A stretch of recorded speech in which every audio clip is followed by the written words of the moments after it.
हमारा ये एक प्रोग्राम एक आईना है ज़माने के लिए, झूठ हम कहते नहीं सच को छुपाने के लिए, और आएगा इनकलाब ज़हनों में आपके एक दिन, काउंसलर की बातों की चिंगारी काफ़ी आग लगाने के लिए। तो पहले जोरदार ताली बजाइए भाई अपने लिए। और राहुल साहब बोल रहे थे कि बहुत सो गए लोग ना, सो गए, तो लेट देम वेक अप। तो थोड़ा सा एक्सरसाइज कर लेते हैं, थोड़ा सा योगा करें। अरे बाप, योगा कराएंगे, योगा में तो बड़ा प्रॉब्लम हो जाएगा योगा करने में, तो हम लोग छोटा सा एक्सरसाइज करेंगे, ठीक है।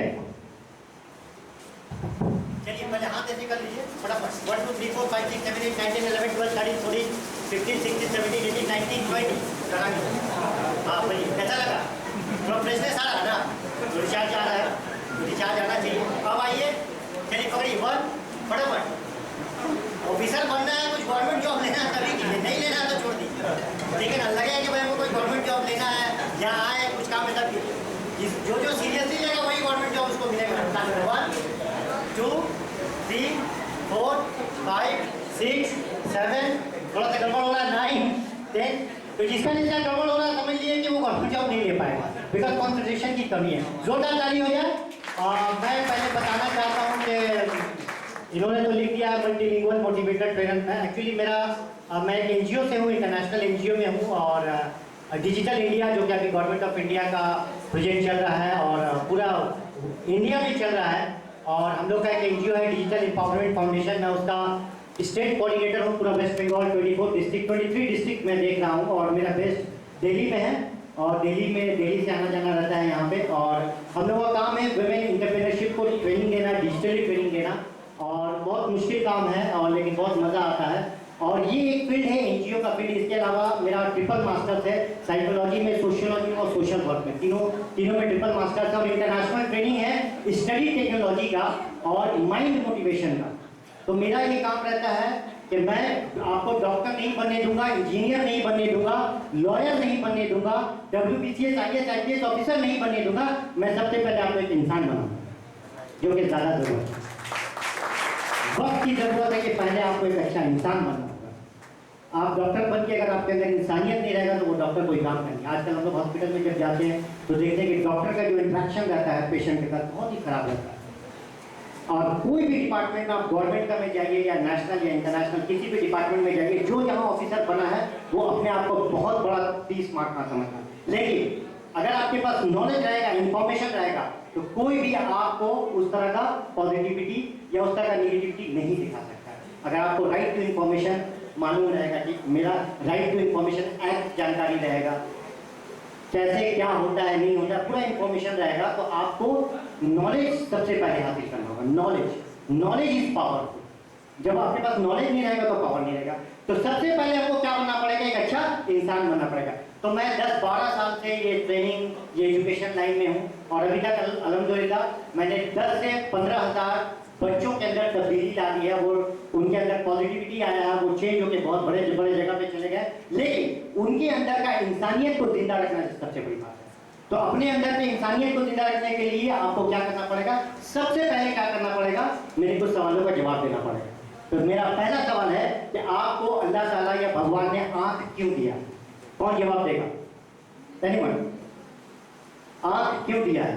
एनीवन फ्रॉम द, आप ही से मैं बात कर रहा हूँ। अगर आप बात करने के लायक हैं तो, अगर आप बात नहीं कीजिएगा, इसी तरह बैठे रहिएगा स्लो पोजीशन में, एकदम ऐसी नेगेटिविटी में, तो कभी जिंदगी में कोई एग्जाम तो क्रैक कर पाएगा, इंटरव्यू में चढ़ा दीजिएगा। बिकॉज मैं इंटरव्यू बोर्ड में भी रहा हूँ, मैंने बहुत साल देखा है कि इंटरव्यू बोर्ड में जब आते हैं लोग, अच्छे टैलेंटेड लोग छटा जाते हैं बाहर। The reason is that confidence level की कमी है, रीजन इज दैट मोटिवेशन नहीं है, रीजन इज दैट हम कुछ नहीं कर पाएंगे। इसमें से कितने लोगों को लगता है कि वो एग्जाम नहीं निकाल पाएंगे? फटाफट हाथ उठाएं। कितने लोगों को लगता है कि एग्जाम हम लोग नहीं निकाल पाएंगे? ना WBCS निकाल पाएंगे, ना वो CISF का निकाल पाएंगे, ना क्लैट का निकाल पाएंगे, ना नीट। कितने लोगों को लगता है? अरे बाप रे, ये सबको लगता है निकाल देंगे। वाह जबरदस्त, ये तो बड़ा जबरदस्त है भाई। जब कोई नहीं बोला इसका मतलब माशाल्लाह ये बहुत अच्छा है, ये बहुत पॉजिटिव वाइब आ रहा है कि मतलब आप लोग निकाल देंगे। एक बात याद रखिएगा, जब नहीं निकाल पाने का मेंटेलिटी आ रहा है या बोलने का नहीं आ रहा कि नहीं निकाल पाएंगे, तो अगर आपके दिमाग में चल रहा है कि हम कभी जिंदगी में नहीं निकाल पाएंगे, तो आपके सामने ये सक्सेसफुल स्टोरी बैठा हुआ है। ये सब सक्सेसफुल स्टोरी, इनके लिए 2 ताली हो जाए। इन्होंने भी कभी सोचा था कि हम नहीं निकाल पाएंगे। इम्तियाज सर को मैंने 10 साल पहले इम्तियाज सर से मेरा मुलाकात हुआ था, जो वो कंपटीशन की तैयारी कर रहे थे, तो इनके अंदर मैंने देखा डेडिकेशन, मोटिवेशन कि नहीं यार निकालना है। हम लोग उनको देखते थे कि फिर पता चला कि निकाल लिया, तो बहुत प्राउड फील, अरे कितना अच्छा, कितना मेहनत से निकाला। लेकिन इनके मेहनत के पीछे, इनके सक्सेसफुल के पीछे, या जो ICISF के जो बैठे इनके सक्सेस के पीछे इनका मेहनत है। मेहनत के साथ साथ इनके माँ बाप का दुआ है। इन्होंने अपने कभी भी अपने अम्मी अबू से झिड़क के बात नहीं किया। यही रीजन है कि ये सक्सेसफुल है, यही रीजन है। तो अगर आपको सक्सेसफुल होना है तो सबसे पहला रीजन है कि आपके घर में सक्सेस का सामान दे दिया गया। वो क्या है? आपके माता पिता। उसके बाद दूसरा सक्सेस का सामान आपके टीचर। लेकिन हम लोग उसी का कदर नहीं करते। अम्मी अगर कुछ बोली बाबू रोटी बना, हम रोटी नहीं बनाएंगे, हम रोटी बनाएंगे। ये जो झिड़क के बात करना है, यही आपको नाकामयाबी की तरफ ले जाए। या अपने वालिद साहब से बात, क्योंकि देखिए एक बार 9 महीना पेट में आप रखिए, और जब बच्चा एक पैदा होता है, तो डॉक्टर साहब बेटर देन मी, कि जब बच्चा पैदा होता है तो एक माँ को जो दर्द होता है वो 56 बार अगर जब हम इसको दिमाग से झिड़क के बात करें तो हम सक्सेस कैसे पाएंगे?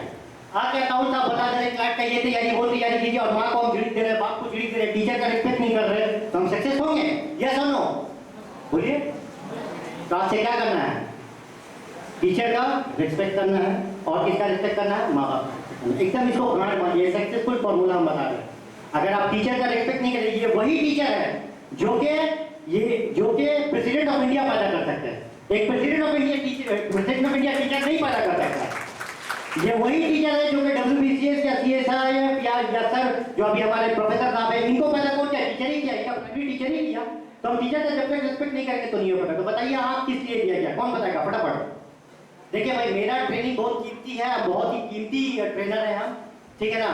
तो इसलिए आप जरा जल्दी जल्दी ट्राई कीजिए, क्योंकि मैं बहुत जल्दी जल्दी ट्रेनिंग देता हूँ और जल्दी जल्दी मोटिवेशन करता हूँ फटाफट। और एक बात याद रखिए, स्पोकन इंग्लिश यहाँ चालू हो रहा है, तो मैं इरफान को भी बताना चाहूँगा कि हरदा और टीटागढ़ से मेरा बहुत ही करीबी का ताल्लुक है, क्योंकि जब मैंने अपना करियर स्टार्ट किया था तो मैं कमरेटी, टीटागढ़ और हरदा पढ़ाने आता था स्पोकन इंग्लिश। उस समय मेरा स्टार्टर ये था। और आज का अलग ये है कि स्पोकन इंग्लिश का जो मामला है, आप जितना दिन में बोलिएगा उतना दिन में सिखा दूँ। बोलिएगा सर आपको 1 महीना में सिखा दिया, I can teach in 1 month. बोलिएगा सर आपको 15 दिन में सिखा दिए, तो आई कैन टीच इन 15 दिन। लेकिन उसके लिए मुझे क्या चाहिए? आपका डेडिकेशन, और कोई हार्ड एंड फास्ट रूल नहीं है। यहाँ स्पोकन इंग्लिश का जो क्लासेस स्टार्ट हो रहा है, आप उसमें ऐड ऑन लीजिए, उसमें भी आइए, उसमें पार्टिसिपेट कीजिए। इंग्लिश सीखना बहुत हो गया। इसके अलावा बंगला भी बहुत है। ये नहीं बोलेंगे हम यहाँ रहते हैं तो हम बंगला कहाँ सीखेंगे? नहीं, you have to learn Bengali also. ये आपका हिंदी जो हमारा मातृ लैंग्वेज है, मातृभाषा, उसको तो हम जानकारी है ही है। इसके अलावा बंगला और इंग्लिश। आप बताइए, मेरा जो सवाल था, आपको आंख किस लिए दिया गया? कौन बोलेगा फटाफट? Anyone from the audience? इसके लिए कोई इनाम नहीं मिलेगा जी। कोई बताएगा? मैडम आप ही बता दिए आंख किस लिए दिया गया? क्योंकि आर्ट की टीचर है, और आर्ट वाले टीचर जो हैं वो ज्यादा चीजों को देखते हैं, समझते हैं, जितना हम नहीं समझ पाएंगे। जी आप बता दें। देखने के लिए ऑब्वियसली। अरे बाबा, ये तो सिंपल आंसर है, ये तो चचा भी बता देंगे देखने के लिए। लेकिन आपको कुछ यूनिक चाहिए। सर आप बताइए, आंख किस लिए दिया गया? देखने के लिए ही दिया जाता है। बोलिएगा ये कैसा सवाल है? आंख दिया गया, देखने के लिए दिया गया। इनका अंतरा को समझ में नहीं आ रहा, आंख का देखने ही खरीद लिए पड़ा था है? बताइए आंख किस लिए दिया गया? Anyone from the audience? आंख किस लिए? या प्लीज। अच्छे और बुरे में फर्क देखकर उस पर अमल करने। ये बहुत ज्यादा हो गया, थोड़ा बढ़ती हो गया, ओवर हो गया। अच्छे में बुरे में फर्क इतना देखिएगा ना, बहुत बढ़ गया।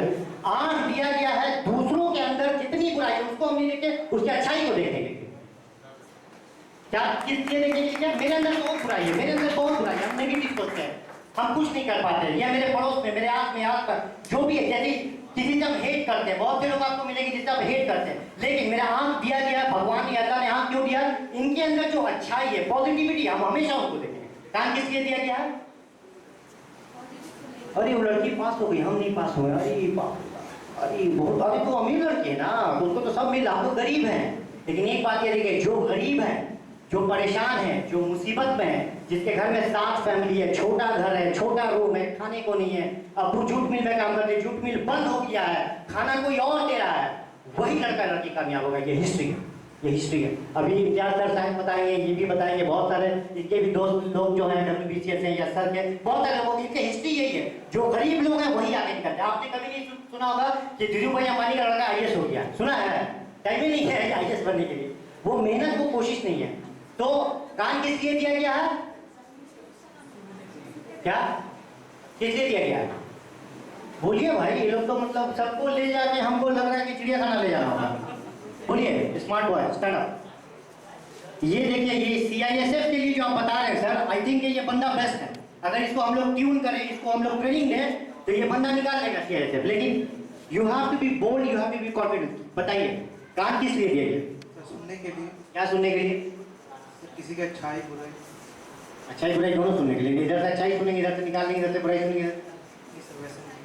कान इसलिए दिया गया है कि हमको हमेशा हर वक्त पॉजिटिव सुनना है, नेगेटिव नहीं सुनना है। कोई भी आके बोलेगा अरे ये लड़का कुछ नहीं कर पाएगा, इनको ही बहुत बोला होगा लोग, अरे तुम CISF बनोगे, मुंह देखे हो यार, पर CISF बनो, हमको नहीं लगता तुम कमांडो वांडो बनेगा। जाओ तुम पान का दुकान में पान बेचो या चाय बेचो, तुम्हारा अब्बा जूट मिल में काम करते, तुम CISF बनो। तब ये बोलेंगे हाँ ठीक है बोल रहा, ठीक है चलिए हम कल से चाय बेचते हैं, तभी कल से चाय बेचने गए, तो वहाँ एक सक्सेस रेट खत्म हो गया। कोई भी आके कुछ बोलेगा कि तुम ये कर सकते हो, तो तुमको पॉजिटिव बोलना है, वक्त बताएगा कि हम क्या कर सकते हैं। Let the time decide what I can do. और टाइम कब डिसाइड करेगा? जब हम कॉन्फिडेंट हो गए। कॉन्फिडेंट कब आएगा? जब हमारे अंदर मोटिवेशन रहेगा। मोटिवेशन कब आएगा? जब मेरा फेथ स्ट्रॉन्ग रहेगा। फेथ कब स्ट्रॉन्ग रहेगा? जब मेरा एबीसीडी क्लियर रहेगा। एबीसीडी क्या है? अब हम पढ़ाएंगे आपको एबीसीडी, ई तक पढ़ाएंगे, एफ नहीं जाएंगे। A, what is the meaning of A? A पे ए फॉर क्या होता है बताइए? ए फॉर क्या होगा? सब कोई मालूम है ए फॉर एप्पल होगा। ए फॉर होगा जो आप कभी भी जिंदगी में पढ़े हैं, ए का फुल फॉर्म होगा एटीट्यूड। आपका एटीट्यूड कैसा होना चाहिए? कल से एकदम एटीट्यूड होना चाहिए कि अगर हम WBCS ऑफिसर बनेंगे तो मेरा एटीट्यूड एकदम WBCS ऑफिसर की तरह होना चाहिए। कल हम टीचर बनेंगे तो मेरा एटीट्यूड एकदम टीचर की तरह होना चाहिए। कल हम डॉक्टर बनेंगे तो मेरा कल से स्टार्ट हो जाएगा एटीट्यूड कैसा होगा? डॉक्टर का। B, what is the formula of B? Big for जोरदार ताली बजेगी इनके लिए। अगर बिहेवियर अच्छा नहीं रहेगा तो खत में मिल जाएंगे। हम डॉक्टर बने, इंजीनियर बने, मेरा बिहेवियर नहीं चल रहा। क्योंकि आप लोग बहुत जानते हैं कि जब जाते हैं डॉक्टर के पास कि सर मेरा यहाँ दर्द कर रहा है, ये हुआ वो हुआ, डॉक्टर बोला अरे घबराइए मत, ठीक हो जाएगी, ये 2 दवा लीजिए ना। अगर डॉक्टर मुस्कुरा के देख ले तो ठीक हो जाएगा। क्या है डॉक्टर साहब? लेकिन सब डॉक्टर ऐसा नहीं करता। I am very sorry to say. इसलिए डॉक्टर अगर जब बदमाशी करे, हॉस्पिटल अगर बदमाशी करे, तो उसके लिए बना है वेस्ट बंगाल स्टेट, एक गवर्नमेंट ऑफ वेस्ट बंगाल एक बनाया है, टीम बनाया है जिसमें डॉक्टर की खिंचाई होगी, हॉस्पिटल की खिंचाई होगी अगर वो गलत करेगा। तो ये जानकारी आपको रखना पड़ेगा। सबके साथ कुछ ना कुछ पॉजिटिव नेगेटिव लगा है। A for attitude, B for behaviour, C बताइए what is the full form of C? Confidence. जी कॉन्फिडेंस मोटा मोटी कहना चाहिए। और एनीथिंग सी? नहीं, करेज कॉन्फिडेंस तो सेम है। कैरेक्टर, मेरा कैरेक्टर मेरा लोकेलिटी में कैसा होना चाहिए? अरे चोर का लड़का है तो चोरे होगा, झूठ मिल का लड़का है तो झूठ मिलिया होगा। अब जैसे हम लोग बोला थे भाई ये तो इसका पापा तो गाड़ी बना दी, तो मोटर मैकेनिक का लड़का, तो सारा मोटर मैकेनिक बनेगा, ये तो एकदम मतलब इसका कैरेक्टर वैसी है। लेकिन हमने अपना कैरेक्टर को डेवलप किया, कैरेक्टर को डेवलप किया। तो कैरेक्टर डेवलप कैसे होगा? कौन बताएगा कैसे कैरेक्टर डेवलप होगा? इरफान, इन लोगों को बहुत ट्रेनिंग लगेगा। ये आप जो लेके आए हैं ये सब पूरा कागज है, इनको ट्रेनिंग देना पड़ेगा। आप मेरा वर्कशॉप रखिए, इंशाल्लाह 2 दिन का वर्कशॉप रखिए, हम इनको सबको ट्रेन कर देंगे। इन लोगों को ट्रेनिंग, इन लोगों को कॉन्फिडेंस लेवल कम हो रहा है। अगर हम लोग इतना काउंसलिंग का प्रोग्राम कर रहे हैं, इतना गेस्ट को ला रहे हैं, टीचर्स को ला रहे हैं, अगर ये इनको कुछ दे नहीं पाएंगे तो हमारा प्रोग्राम फ्लॉप हो जाएगा। हम लोग किस लिए इतना कीमती हीरा बनाएंगे? लोग अपना कीमती वक्त संडे का वक्त लेके आए हैं, दूर दूर जाए। आप इंटरेक्शन कीजिए, आप बातचीत कीजिए, आप पूछिए, आप नीचे पूछिए, सर आप बताइए, हमको बताना पड़ेगा। आप आए हमको बता। देखिए ये एक ऐसा प्लेटफॉर्म है जहाँ से आदमी सीखता है। हम लोग भी कभी काउंसलिंग में कहीं कोई होता था तो बैठते थे, कोई हम लोग कुछ बोलता था, हम लोग भी बहुत कंफ्यूज रहते थे क्या करना है नहीं करना। लेकिन आहिस्ता आहिस्ता सफर आसान हो जाता है। बताइए डी फॉर डेडिकेशन।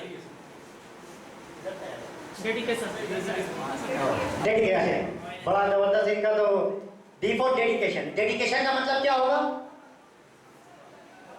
डेडिकेशन का मतलब होगा कि हम आपको पानी में डुबा दें। आप आए, आपको हम पानी में डुबा दिया, ठीक है? आप आए, यहाँ पानी था, मैंने आपको पानी में डुबा दिया। आपको जब डुबा दिया तो आप क्या करिएगा? हाथ पैर मारिएगा। किस लिए मारिएगा? निकलने के लिए। टू नीड दैट स्पेस, हमको एयर चाहिए। किसी को भी पानी में डुबाइएगा, देखिएगा कि उसको जब छटपटाने लगता है, तो वो छटपटाहट की को डेडिकेशन बोलते हैं, डिटर्मिनेशन बोलते हैं। सक्सेस पाने के लिए वही चीज चाहिए। I have to crack the thing, मतलब I have to crack it. A B C D E. E for कौन बताएगा? Anyone from the guest also? हां, एक्सीलेंस। ना बाबा, बहुत ज्यादा हो जाएगा, बहुत ही हो जाएगा। अभी तक ये तक एक्सीलेंस नहीं पहुंच पाएगा। जब तक जेड नहीं होगा तब तक एक्सीलेंस में नहीं आएगा। बताइए ई फॉर एफर्ट तो देवे करेंगे तभी तो डेडिकेशन तक पहुंचेंगे ना। हां, ई फॉर बताइए। ई फॉर होगा एम्पैथी। सिंपैथी का भाई है। What is the meaning of empathy and sympathy? Sympathy हुआ आपके घर में कुछ आगे मान, तो लाइफ भी हमको आगे की तरफ धक्का मारेगा, फेल करेगा, परेशानी आएगा, मुसीबत आएगा, नेगेटिविटी आएगा, बहुत कुछ आएगा। अच्छे खराब लोग मिलेंगे लाइफ में, मतलब ऐसे ऐसे लोग मिलेंगे इमोशनली अब्यूज करेंगे, जिनके लिए आप बहुत कुछ किए वो आपको धोखा देंगे, दर्द देंगे, ये सब देंगे। लेकिन आप किधर जाइएगा? आगे की तरफ जाइएगा। जब हमको लाइफ सिखा रहा आगे जाने का तो हम पीछे क्यों जाएंगे? पीछे वही लोग जाते हैं जिनके अंदर नेगेटिविटी आ जाता है, और वो पीछे जाके सुसाइड कर लेते हैं। मेडिकल लाइन में इतना केसेस हो रहा है, जो फेलियर हो जा रहा है, क्या कर रहा है भाई? सुसाइड कर ले रहा है। भाई हम नहीं कर सक रहे, माँ बाप का इतना प्रेशर आ जा रहा है, डॉक्टर बनना है, हम एग्जाम नहीं पास कर रहे, हम फेल हो जाए। तो हमको आज से क्या करना है? A B C D E F तक को क्लियर रखना है। जी जब होगा ट्रेनिंग तब हम बताएंगे। तो आज से क्या करना है? Your attitude, your behaviour, your character, your determination, your empathy and faith, इसको निचोड़ के ये क्या हाई कॉन्फिडेंस है। कल से हम उठेंगे सुबह सुबह, आई एम अ टीचर।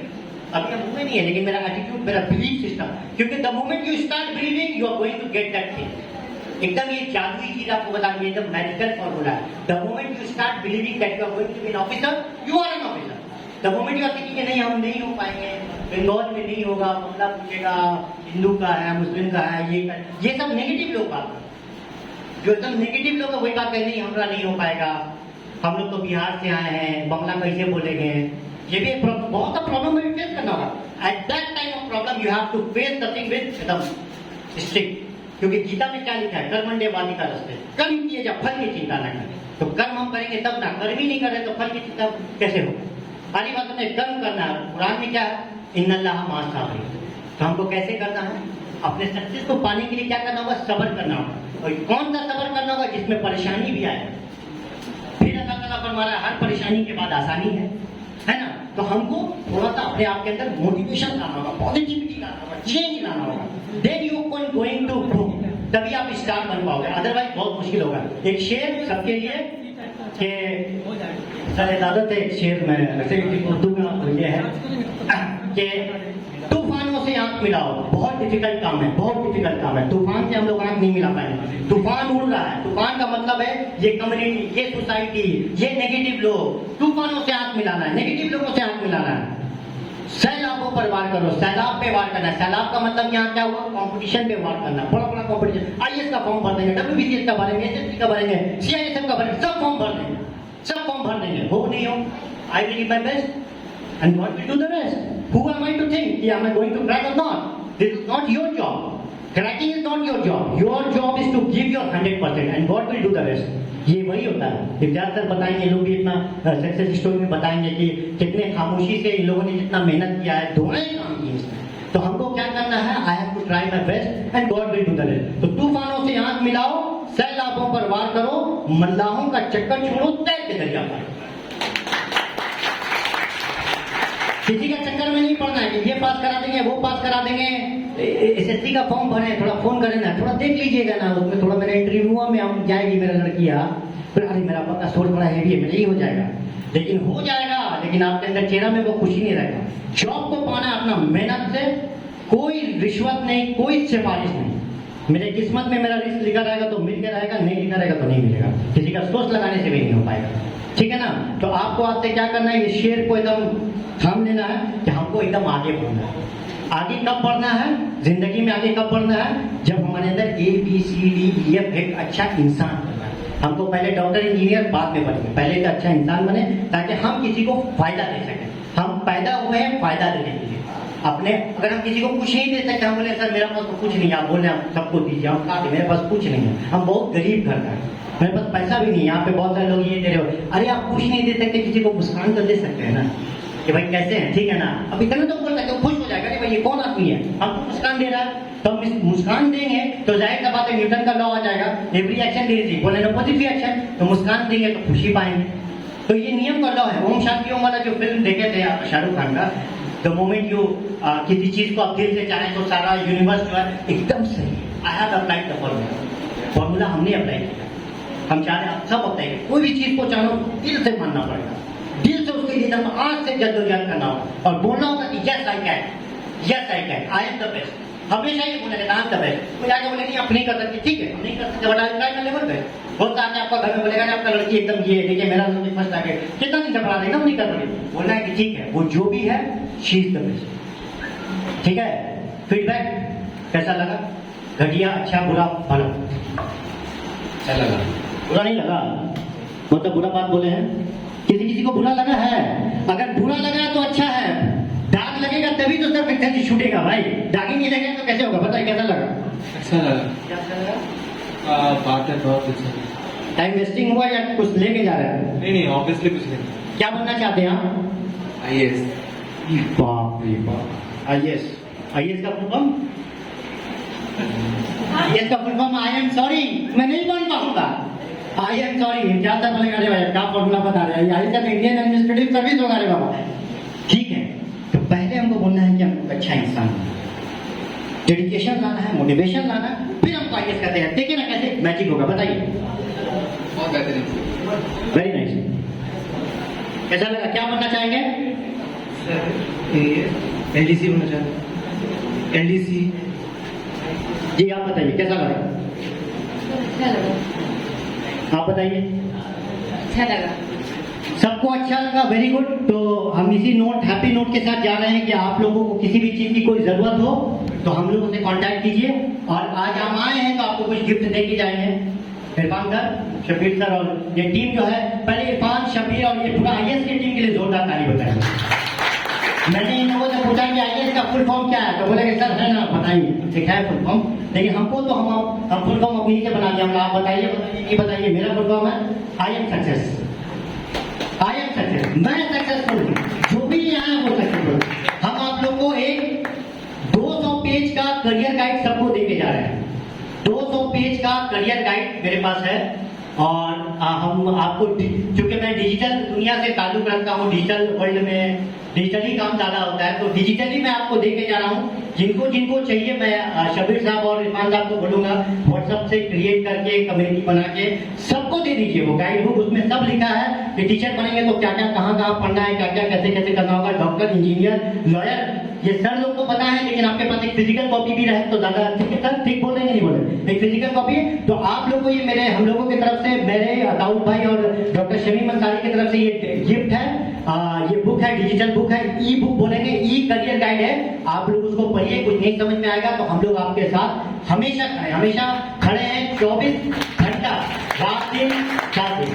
और मैं बहुत शुक्रगुजार हूँ हमारे जो ट्रेनर साहब हैं, उनसे भी मुझे बहुत ट्रेनिंग का मुझे बहुत फख्र महसूस हो रहा है कि ऐसे ऐसे लोग अपने कुर्बानी दे रहे हैं कि अपने कम्युनिटी को। और ये कम्युनिटी सिर्फ मैं कम्युनिटी की नहीं बात कर रहा हूँ, हम लोगों का मल्टी कम्युनिटी के ऊपर जो हम लोग ये काम कर रहे हैं, ये बहुत बड़ी बात है। आज के इस दिन में इतने प्रॉब्लमेटिक सोसाइटी में हम लोग रह रहे हैं और कम्युनिटी के ऊपर, मल्टी कम्युनिटी पर काम कर रहे हैं, तो इनके लिए जोरदार ताली हो जाए। और हमारे सर के लिए, तिवारी सर के लिए जो मैथ्स का जबरदस्त है। और सर मैथ्स का तो ऐसा ताल्लुक है कि मरने के बाद भी हम लोग का हिसाब होना है, ये तो पीछे ही नहीं छोड़ेगा। तो शुरू से लेके स्टार्टिंग से लेके एंड तक हिसाब देना है। अगर हिसाब में अगर हम नाकामयाब है तो हम कुछ नहीं कर पाएंगे। जी सारा कुछ इनके लिए जोरदार ताली, जबरदस्त टीचर है। तो हम सबके चेहरे पे मुस्कान देखना चाहते हैं। दुख हो, दर्द हो, प्रॉब्लम हो, परेशानी हो, आएगा जाएगा यार। जब आया है दुख तो जाएगा। सूरज जब निकला है तो ढलेगा, ढला है तो उगलेगा। ये जो नियम का, कुदरत का, प्रकृति का कानून है। तो हमको भी इसी तरह से अपने लाइफ को आगे लेके जाना है। और किसी भी चीज की जरूरत हो, we are there with you. हमेशा कभी ये नहीं सोचना है कि हम अकेले हैं, हम लोग आपके साथ हैं, हम लोग आपके साथ हैं। और हम लोग कौन लोग हैं? हम लोग वो अच्छे लोग हैं जिन्होंने अपना कीमती वक्त निकाल के आपको दिया। ये वक्त बहुत कीमती है। ये समझिए कि जिन्होंने अपना लाइफ में थोड़ा थोड़ा वक्त निकाल के दिया है कि आपके लाइफ में अगर कुछ असर कर देगा तो we are going to be a successful person. IAS foundation is going to be a successful. यहाँ पे और भी बहुत सा प्रोग्राम ये लोग लेंगे। इसी के साथ मैं इजाजत चाहूंगा। और सबसे मैं, अगर किसी को मेरी बात बुरा लगा हो तो आई एम वेरी सॉरी, क्योंकि किसी को बुरा भी लग सकता है कि बहुत ज्यादा ही कुछ ओवर ही बोल के गए हैं। तो हम लोग का काम ही है बोलना। और इसी उम्मीद के साथ, क्योंकि मेरा शेड्यूल बहुत टाइट रहता है। और एक बात बता दूं कि इरफान मेरा स्टूडेंट है। आज से 15 साल पहले मैंने इसको पढ़ाया था, 15 ईयर्स बैक, 15 साल पहले। और ये टीचरगढ़ खरदा कम्युनिटी में हमने 900 स्टूडेंट को पढ़ाया है 2 साल में, और सब स्पोकन इंग्लिश के क्लासेस में। और अभी तक 10,500-15 हजार स्टूडेंट के अंदर ट्रेनिंग ला दिया है। तो अल्हम्दुलिल्लाह। और इरफान का ये जो खिदमत है, देखिए ये एक अच्छा इंसानियत है। क्या एक गवर्नमेंट जॉब हो के भी ये सब प्रोग्राम ऑर्गेनाइज करना, नहीं तो गवर्नमेंट जॉब वाला पास टाइम नहीं, they don't have any time, they don't have any time, speaking very frankly. और उनका पास टाइम रहेगा नहीं, ठीक है, दे आर बिजी। लेकिन हमको क्या करना है, कुछ बन के अपना थोड़ा सा वक्त सोसाइटी को थोड़ा सा हो जाए। इसीलिए तो मैंने एमए किया है। और आपको एक और शोभा में बता के अपने बात खत्म करूं कि आपको जो बनना है बनिए। एक और शोभा है जो है सोशियोलॉजी का और सोशल वर्क का, जिसमें बीए इन सोशियोलॉजी, बीए इन सोशल वर्क, एमएसडब्ल्यू, एमए इन सोशल वर्क। अगर आप ये कर लेते हैं तो आपको एनजीओज में, क्योंकि एनजीओ ही पूरा सोसाइटी को संभाल के रखा है, एनजीओज में काम मिलेगा। एनजीओ में बहुत ही स्कोप है। आज देखिए हम लोग, पहले मैं यूनिसेफ में था, फिर डब्ल्यूएचओ में था, मैं पूरा ऑफिसर था यूनिसेफ में। अभी मैं कोविड कोऑर्डिनेटर था, पूरा 141 वार्ड का कोविड कोऑर्डिनेटर। इतना बड़ा पोस्ट पे मैंने बहुत मेहनत और मुशक्कत से काम किया। और काम इस वजह से किया कि मैंने एक्सपीरियंस गेन किया, ठोकर खाया, ठीक है। और एक शेर कह के मैं अपनी बातें खत्म करूंगा कि ठोकर खा के भी जो ना संभला, ये किस्मत की बात है। ठोकर खा के भी जो ना संभला, ये किस्मत की बात है। वरना पत्थर ने अपना हक अदा कर दिया। पत्थर को अफसोस मत दीजिएगा कि भैया ठोकर बात सुनिए, पत्थर आपको ये ठोकर दे रहा है कि आने वाले दिन में बड़ा बड़ा ठोकर आएगा, you have to be that. Thank you and wishing you all the best for your future endeavour. और किसी भी चीज की कोई भी जरूरत हो एजुकेशन में तो हम लोग आपके साथ हैं। कॉन्फिडेंस करके आप मुझे दिखाइए कि आप 2026 का सुपरस्टार हैं। Thank you.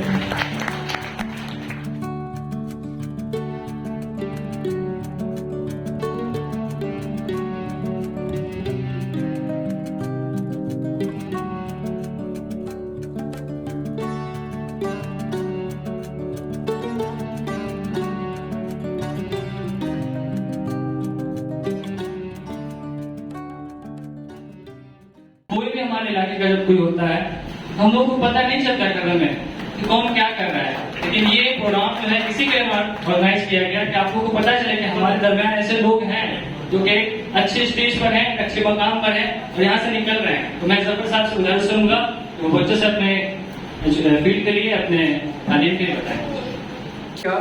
एक करियर काउंसलिंग और एक सोशल प्रोग्राम जो एजुकेशन को लेकर जो म्यार था, जब हम लोग स्कूल में पढ़ते थे तो सालम सर को देखते थे, इरफान सर को देखते थे, मेहताब सर को, उन लोग को देखकर सोचते थे कुछ करूंगा। बट एक चीज एहसास हुआ कि हर किसी का लेवल एक जैसा नहीं होता है। अब मैं चाहूंगा कि मैं इम्तियाज बन जाऊं, मैं इरफान बन जाऊं, तो जरूरी नहीं है, क्योंकि सबके अंदर एक अलग क्वालिटी होती है। तो वक्त लगा मुझे जानने में। मैं भी राइफल फैक्ट्री का एग्जाम एक ही बार दिया गवर्नमेंट का, उसके बाद कभी नहीं दिया, क्योंकि मुझे मेरी कैपेसिटी का पता चल गया। तो मैं 2009 में माध्यमिक पास किया एजीएम से। 2000 मकतब हाई स्कूल के इस क्लासरूम में मौजूद तमाम मशहूर व मारूफ मोतबर शख्सियात और खुसूसी IS फाउंडेशन के अरकान और बहुत ही होनहार स्टूडेंट्स यहाँ मौजूद हैं। अतः दिल की गहराइयों से अस्सलामु अलैकुम व रहमतुल्लाहि व बरकातहू। मेरे कोई हिंदू भाई बहन भी हो तो नमस्कार, सत श्री अकाल, जय हिंद। मैं अपनी बातों को एक शेर के साथ शुरू करूंगा। मंजिल उन्हीं को मिलती है जिनके सपनों में जान होती है। मंजिल उन्हीं को मिलती है जिनके सपनों में जान होती है। पंख से कुछ नहीं होता, हौसलों से उड़ान होती है। सबसे पहले मैं IS फाउंडेशन के इरफान साहब को शुक्रिया अदा करूंगा इस नाचीज़ खाकसार को मदऊ करने के लिए इस बहुत ही इम्पोर्टेंट प्रोग्राम में। और यकीन जानिए, जब मैंने इनका फ्लायर देखा, ये जब बैनर मुझे इनविटेशन के तौर पे मुझे व्हाट्सएप पे भेजा, on that flyer it was written first time in Titagarh. It was very shocking for me, at the same time I was very happy to attend the same. ये बहुत ही दुख मुझे लगा कि इतनी बड़ी आबादी, इतनी बड़ी स्कूल।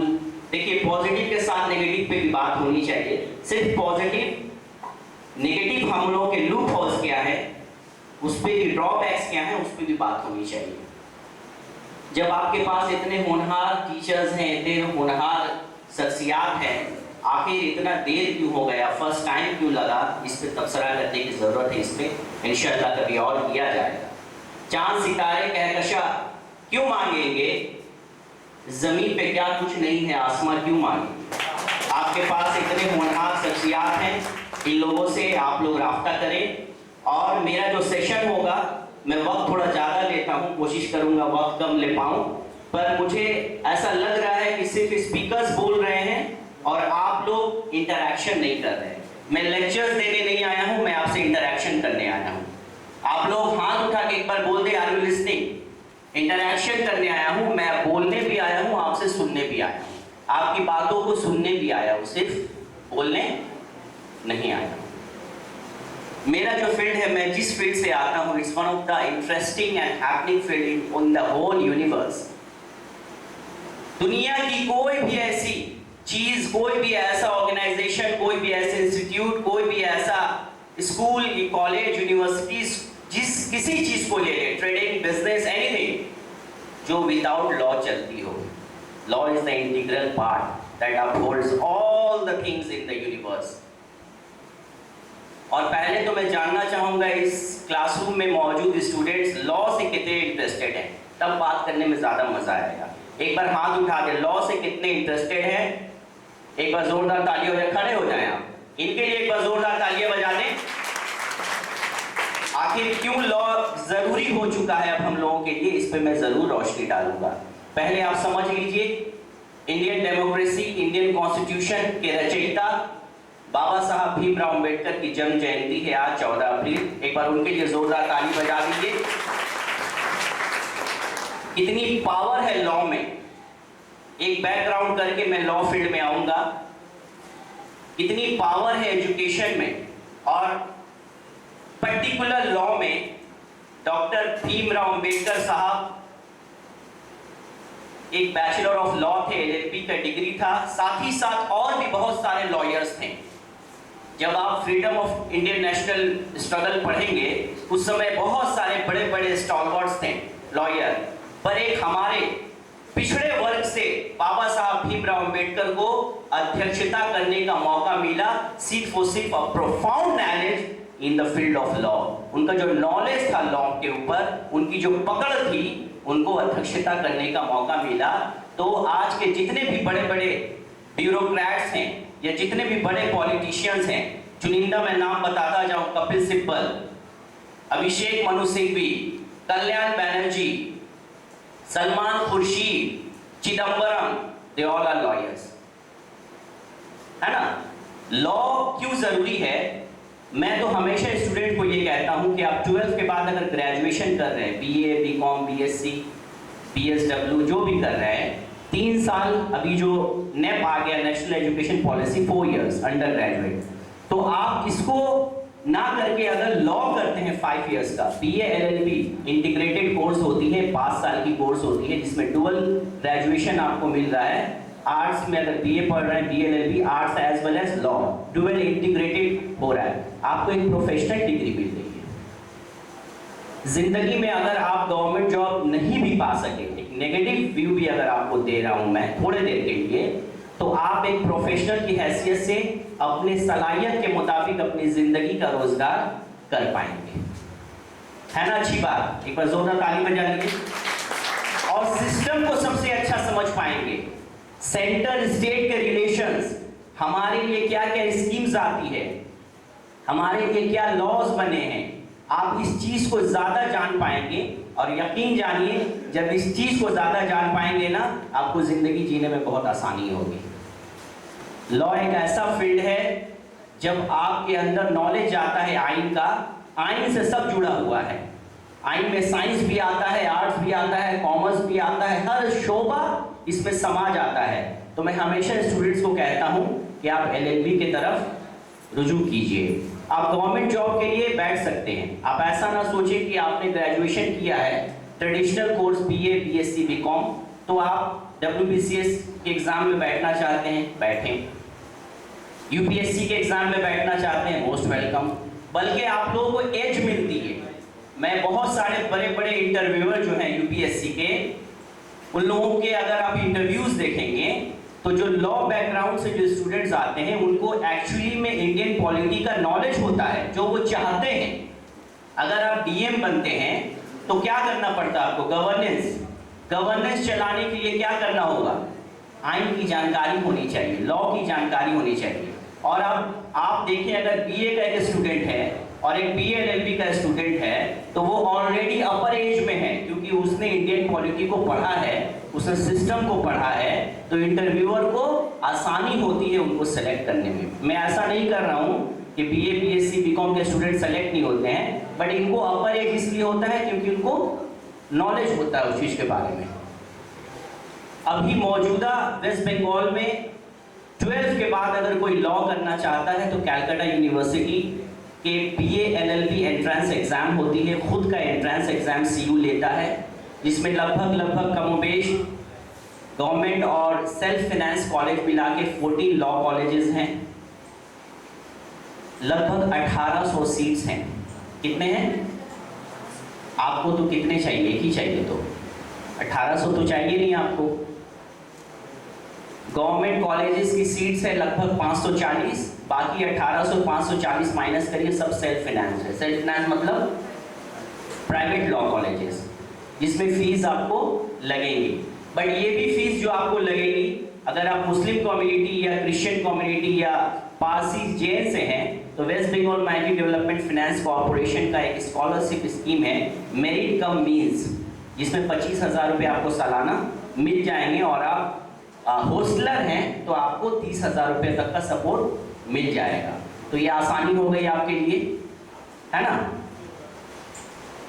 उसके बाद आ रही है क्लैट, आपने सुना है CLAT, common law admission test. ये जो एग्जाम होती है ये ऑल ओवर इंडिया में जितने नेशनल लॉ यूनिवर्सिटीज हैं, लगभग 27 नेशनल लॉ यूनिवर्सिटीज हैं, जिसमें 25 लॉ नेशनल लॉ यूनिवर्सिटीज के लिए डायरेक्ट एग्जाम होती है CLAT, common law admission test. 2 की यूनिवर्सिटी खुद लेती है, नेशनल लॉ यूनिवर्सिटी दिल्ली और नेशनल लॉ यूनिवर्सिटी मेघालय है। ये 2 यूनिवर्सिटी पर्सनल अपने खुद के लॉ एंट्रेंस का एग्जाम लेते हैं। बाकी 25 नेशनल लॉ यूनिवर्सिटीज है, जैसे फॉर एग्जांपल नलसर हैदराबाद, नाम सुना है आपने? नहीं सुना है। नेशनल लॉ यूनिवर्सिटी बेंगलुरु, नाम सुना है? आज जाके स्टडी कीजिएगा, बहुत इंटरेस्टिंग है ये। तो क्लैट के माध्यम से नेशनल लेवल पे आप मेरिट मार्क्स के माध्यम से जो आपका मेरिट आएगा उस नेशनल लॉ यूनिवर्सिटी में दाखिला होगा। और अगर स्टेट लेवल पे चाहते हैं तो सीयू का खुद का होता है, बर्दवान यूनिवर्सिटी का अपना होता है, कल्याणी यूनिवर्सिटी, ये यूनिवर्सिटीज अपने पर्सनल एंट्रेंस एग्जाम कराती हैं। अब बात आ गई करियर, लॉ में करियर क्या क्या है। सबसे पहला जो करियर है, आप जब लॉ पास करते हैं तो किसी भी स्टेट या यूनियन टेरिटरी जो बार काउंसिल होती है, उस बार काउंसिल से आपको एनरोलमेंट कराना पड़ता है। क्या करना पड़ता है? एनरोलमेंट, जिसको लाइसेंस बोलते हैं। तो आप जब बार काउंसिल में अपने दस्तावेज, डॉक्यूमेंट्स, जो आपके एग्जाम्स के जो फाइनल पेपर्स हैं, सर्टिफिकेट्स हैं, उनको जब सबमिट करते हैं, स्क्रूटनी होने के बाद आपको बार काउंसिल सर्टिफाई करती है under advocates act 1961 to represent any of your client or any person in India in any court of law in India, है ना। लॉयर में एडवोकेट में फर्क है। लॉयर किसको बोलते हैं? जिसने LLB तो पास की पर कोर्ट में प्रैक्टिस कभी नहीं किया, उसको क्या कहते हैं? Lawyer. Person who has a knowledge of law, who has obtain a degree in law but never practice in any court of law. Advocates उनको कहते हैं जिन्होंने LLB की डिग्री भी ली है और कोर्ट में अपने क्लाइंट को रिप्रेजेंट भी करते हैं, उनको क्या कहते हैं? एडवोकेट। ये क्लियर है ना। अब ये जज कौन बनते हैं? आपके दिमाग में कभी ऐसा ख्याल आता है ये जज जो होते हैं कोर्ट में, ये कैसे होते हैं, इनका एग्जाम ये कहाँ से आते हैं? ये भी एडवोकेट ही होते हैं। इनका पहला मरहला होता है लॉ पास करना। ये पहली क्राइटेरिया है कि लॉ पास आपको करना है। उसके बाद हर स्टेट की अपनी एग्जाम्स कंडक्ट होती है। जैसे बंगाल की बात करें तो West Bengal judicial service examination, और इसी तरह दीगर जो है मध्य प्रदेश में मध्य प्रदेश हाई कोर्ट करती है, किसी स्टेट में हाई कोर्ट्स करती हैं एग्जाम कंडक्ट, किसी स्टेट्स में PSC पब्लिक सर्विस कमीशन जो होती है वो कंडक्ट करती है। तो अगर हम बंगाल की बात करें तो West Bengal judicial service examination is conducted by public service commission of West Bengal. अब ये जो वैकेंसी निकलती है तो ये जो लॉयर्स होते हैं यही एलिजिबल होते हैं इस एग्जाम को देने के लिए, है ना। तो लॉयर्स पहली कड़ी है जज बनने की। तो करियर क्या है? या तो आप एडवोकेट भी बन सकते हैं। अच्छा, कोई लड़की अगर ज़्यादातर ये लोग देखता हूँ मैं कि LLB करने के बाद वो कोर्ट प्रैक्टिस नहीं करना चाहती, क्योंकि कोर्ट प्रैक्टिस में बहुत ज़्यादा मतलब एफर्ट्स देने पड़ते हैं। सुबह 9 बजे, 10 बजे, 8 बजे निकल जाओ, अगर बरईपुर कोर्ट जाना है तो सुबह 7 बजे जाओ, फिर घर आते आते 7-8 बज जाते हैं। ये बहुत टफ काम है। लोग सोचते हैं एडवोकेसी बहुत आसान है, बट एक्चुअली में जो इस प्रोफेशन में है उसको मालूम है 24/7 हम लोगों को सर्विस देना होता है। 2 बजे रात में भी कॉल आता है, सर थाना में उठा के ले गया है, हमको क्या करना है, आप प्लीज़ आइए। होता है ऐसा। तो ऐसा कुछ नहीं है। डॉक्टर्स और लॉयर्स तो मैं कहता हूँ कि इन लोगों का कोई टाइमिंग नहीं है। टीचिंग में बिल्कुल अगर टाइमिंग भी है, 2 बजे रात को आपको कोई नहीं बोलेगा सर ये नोट्स आपने दिया था समझ में नहीं आ रहा बताया, तो चुप हो, तो अब सुबह को बोलना है, ये कौन सा वक्त है तुम्हारा। बट मैं नहीं बोल सकता हूँ। I am bound to do so. मैं अपने क्लाइंट को रिप्रेजेंट करने के लिए एज पर एडवोकेट्स एक्ट मैं बाध्य हूँ कि मुझे उसका कॉल अटेंड करना होगा। ये हो गया। इसके बाद आप लोग कोर्ट में जाएंगे। कितने लोग कोर्ट गए हैं पहले ये बताएंगे? कोई भी लोअर कोर्ट गए हैं? हाई कोर्ट कितने लोग गए हैं?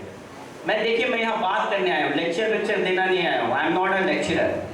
प्लीज आप लोग अगर बात करेंगे तो मैं कंटिन्यू करूंगा, अदरवाइज आई एम डन। आप लोग बात करना चाहते हैं? जिंदा लोग से तो मैं इंटरेक्ट कर रहा हूँ ना। एक बार क्लैप कर दीजिए। Clap for the student, clap for the student. Javed भाई is also sitting here, a renowned motivational speaker. आप लोग इतना ठंडा हो गए तो हम लोग क्या होगा बोलिए? ट्रैवल करके आ रहे हैं हम लोग ट्रेन में धक्का खाकर। कॉन्फिडेंट लेवल हमेशा हाई होना चाहिए। तो मैं बात कर रहा था लोअर कोर्ट्स कितने लोग गए? एक बार हाथ उठा दें। किसी भी काम से गए हैं ना? लोअर कोर्ट्स में आप देखेंगे एक बोर्ड लगा होता है, नोटरी पब्लिक। कितने लोगों ने देखा है? कितने लोगों ने देखा? Please come on. कभी देखा ही नहीं है आपने? कोर्ट जाओ मेरे भाई।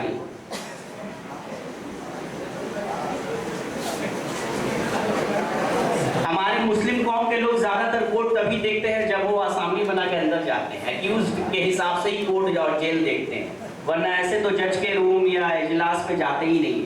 कभी आप लोग जाएं कोर्ट रूम में, जाके डिस्कशंस देके, आर्गुमेंट्स देके क्या होता है एक्चुअली फिल्म में जो दिखाया जाता है वैसा है कि नहीं है? आखिर आर्गुमेंट्स क्या करते हैं वकील वहां पे, जज कैसे इंटरेक्शंस करते हैं, ये सब सीखने की जरूरत है। अगर लॉ करना चाहते हैं तो आप लोग जाएं। नोटरी पब्लिक होते हैं, नोटरी पब्लिक भी एडवोकेट्स ही होते हैं।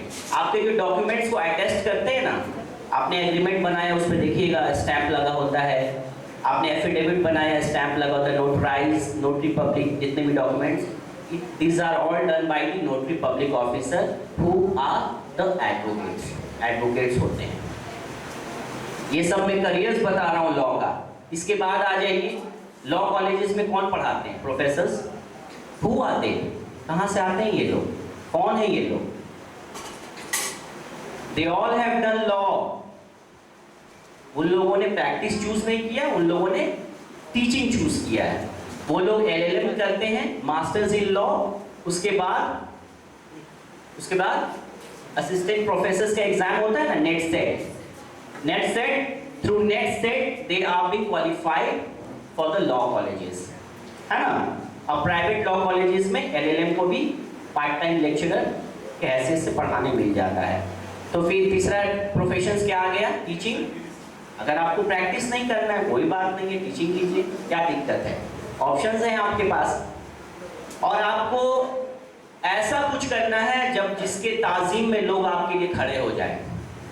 अगर आपको अपने वालिद वालिदा को खुशी देनी है कि MLA MPs मिनिस्टर्स भी जब आए तो आपसे हाथ मिलाए, आपको सलाम करे, और आपके वालिद वालिदा को खुशी वो देना चाहते हैं, तो लॉ से ही ये खुशी मिलेगी जब आप जज बन जाएंगे। एक बार जोरदार ताली बजा दीजिए। जुडिशियल मैजिस्ट्रेट में वो पावर होती है कि उनके सामने पुलिस ऑफिसर्स भी आके सैल्यूट करते हैं जब जिरा के लिए आते हैं साक्षी देने, या फिर इवन आप जब MLA MP कोर्ट जाएंगे, एक बार सॉल्ट लेक आप जाइए, जब MP MLAs लोग आते हैं, उन लोगों का जो केसेस चलता है, तो वो लोग भी इसी तरह होते हैं, इस तरह नहीं होते हैं। कैसे होते हैं? इस तरह होते हैं, है ना। अपने मोहल्ले में जितना भी आप लोग कर लीजिए, जज के सामने नजर झुकी ही रहती है। तो ये एक प्रोफेशन हुआ। इसके बाद भी कॉर्पोरेट में जो मैं बोल रहा था, लड़कियां ज्यादातर कोर्ट कचहरी के मामले में नहीं जाना चाहती, बहुत एफर्ट वाला काम है।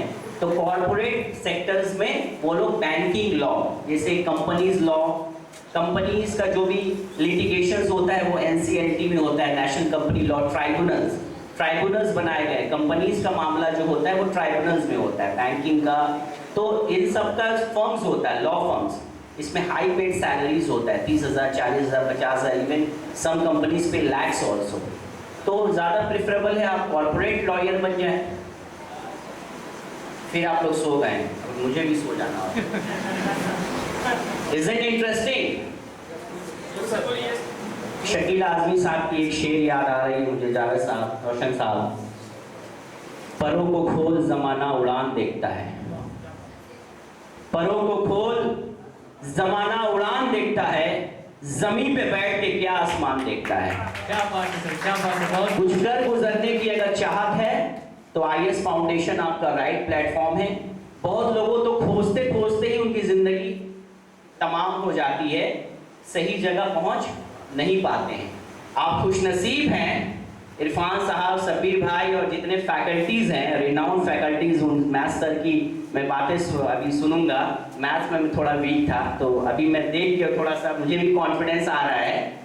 तो इतने अच्छे अच्छे होनहार टीचर्स आपके पास मौजूद हैं, आपको प्रॉब्लम कहाँ हो रहा है? कोई बोल रहा है आपको फॉर्म फिलअप करवा देंगे, कोई बोल रहा है नोट्स प्रोवाइड करा देंगे, कोई बोल रहा है आपको मॉनेटरी हेल्प कर देंगे। Where is the problem lies? इसका मतलब ये है, देखिए, जो लोग सोए हुए हैं उसको तो उठाना मुश्किल है, और जो लोग सोने की एक्टिंग कर रहे हैं उसको उठाया नहीं जा सकता। अगर आप में चाहत है, आप में भूख है, आप में ललक है, तो ये सही प्लेटफॉर्म है। यहाँ पे साल 2 साल आप मेहनत करें। नीट का जो यहाँ फैकल्टी जो आए हुए हैं या जो काउंसलर आए हुए हैं, Shamim Ansari, one of the young champ, आप लोगों में से बहुत सारे लोगों में से वो 2-3 साल ही बड़ा होगा, ज़्यादा बड़ा नहीं है, मैं तो उसको बहुत साल से जान रहा हूँ। One of the best faculties, बहुत अच्छा पढ़ा रहा है वो। तो ऐसे ऐसे लोग आपके साथ शाना बशाना चलने के लिए तैयार हैं, तो आप 2 कदम आप चले ना, 10 कदम ये लोग चलने के लिए तैयार हैं, है ना? और आए आप लोग। कोई सवाल और है? सवाल करें, सवाल नहीं होगा तो फिर जो क्वेश्चन सवाल बहुत जरूरी है। क्वेश्चन कर लीजिए आप लोग। किसी का कोई सवाल है? सवाल बहुत जरूरी है। अगर आप बोलना नहीं चाहते हैं, लिख के दे सकते हैं। एनीवन? कोई सवाल है आपका? हाँ बोलिए ना प्लीज। अदर सब्जेक्ट का अलग ब्रांचेस होता है, तो अगर कोई एलएलबी करना चाह रहा, जैसे क्रिमिनल होता है, लोकल लॉयर होता है, इसमें क्या हर लॉयर हर तरह का केस हैंडल कर सकता है? उसका भी कुछ ब्रांचेस का डिटेल्स अगर बता दें तो बेहतर है। पहली बात ये जान लीजिए, बीए एलएलबी या एलएलबी, बीए एलएलबी जो 5 इयर्स का इंटीग्रेटेड कोर्स है वो 12th के बाद होता है। मतलब अगर आप ग्रेजुएशन करते हैं पुराने सिस्टम में 3 साल, फिर एलएलबी 3 इयर्स का होता है, 6 साल लगेगा। यहाँ पे क्या होगा, 5 इयर्स का करने से आपको 1 साल का बेनिफिट मिलता है। अब इसमें कोई स्ट्रीम का कोई भी ये नहीं है, आप आर्ट्स से भी हो सकते हैं, science, commerce, social work, BTech, engineering, any field, इसमें कोई ऐसा सिस्टम नहीं है। 3 इयर्स में भी आप बीए, बीकॉम, बीएससी हो, कोई बात नहीं है। अब एलएलबी जो आपको डिग्री मिलती है ना, वो ओवरऑल लॉ में मिलती है। ऐसा नहीं है कि क्रिमिनल लॉ लिखा होगा, सिविल लॉ लिखा होगा, टैक्सेशन लिखा होगा, कॉर्पोरेट लॉ लिखा होगा, ऐसा नहीं है। अब होता क्या है, जो डॉक्टर्स होते हैं जनरली, मैं एग्जांपल कोट कर रहा हूँ, पहली जो डिग्री हासिल करते हैं एमबीबीएस, एमबीबीएस के बाद में वो स्पेशलाइजेशन करते हैं। कोई आई का होता है, ऑप्थेल्मोलॉजिस्ट बनता है, कोई ऑन्कोलॉजिस्ट होता है, कैंसर के ऊपर में काम करता है, कोई ऑर्थोपेडिशियन होता है। तो एमबीबीएस के बाद ही स्पेशलाइजेशन करता है। तो पर्टिकुलर स्पेशलाइजेशन होने से क्या होता है, वो उस फील्ड को ज़्यादा माहिर होता है और उस फील्ड में ज़्यादा काम करता है, तो लोग उसको ज़्यादा प्रीफर करते हैं।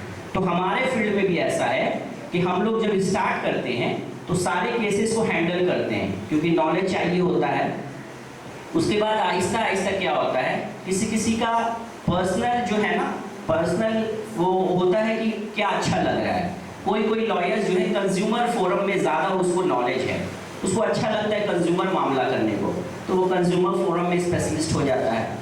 कोई कोई लोग हैं बेल वगैरह, बेल्स हैं, क्रिमिनल रिविजन्स हैं, उनको क्रिमिनल में ज़्यादा पसंद आता है। वो 10 साल 20 साल जब क्रिमिनल प्रैक्टिस करते हैं तो उसमें ज़्यादा डेप्थ होने की वजह से वो क्रिमिनल ही ज़्यादा करते हैं, फिर उनको इतना समय नहीं रहता है कि वो सिविल की तरफ जाए। कर वो सिविल भी सकते हैं, ऐसा नहीं है कि वो सिविल केस में अपीयर नहीं कर सकते, बट चूंकि उनका एक बहुत वक्फा जो है क्रिमिनल में गुजर गया है, तो वो फिर सिविल की तरफ नहीं जाना चाहते हैं। अब सिविल वाले लॉयर जो हैं वो थोड़ा सा भद्रो बोला जाता है उनको, क्योंकि वो आसामी या एक्यूज वगैरह, एनडीपीएस मामला, पॉक्सो वाला एक्यूज को नहीं डील करते हैं, वो लोग थोड़ा सा स्टैंडर्ड लोगों को डील करते हैं। प्रॉपर्टीज मैटर है, सिविल डिस्प्यूट्स है, तो जो सिविल में जिनको ज़्यादा पसंद है झोल झाल नहीं करना है, भाई मैं बहुत सिंपल इंसान हूँ, मुझे पुलिस वुलिस के पास नहीं जाना, खाना वाना नहीं जाना है, सिविल प्रैक्टिस करते हैं। Civil is very vast.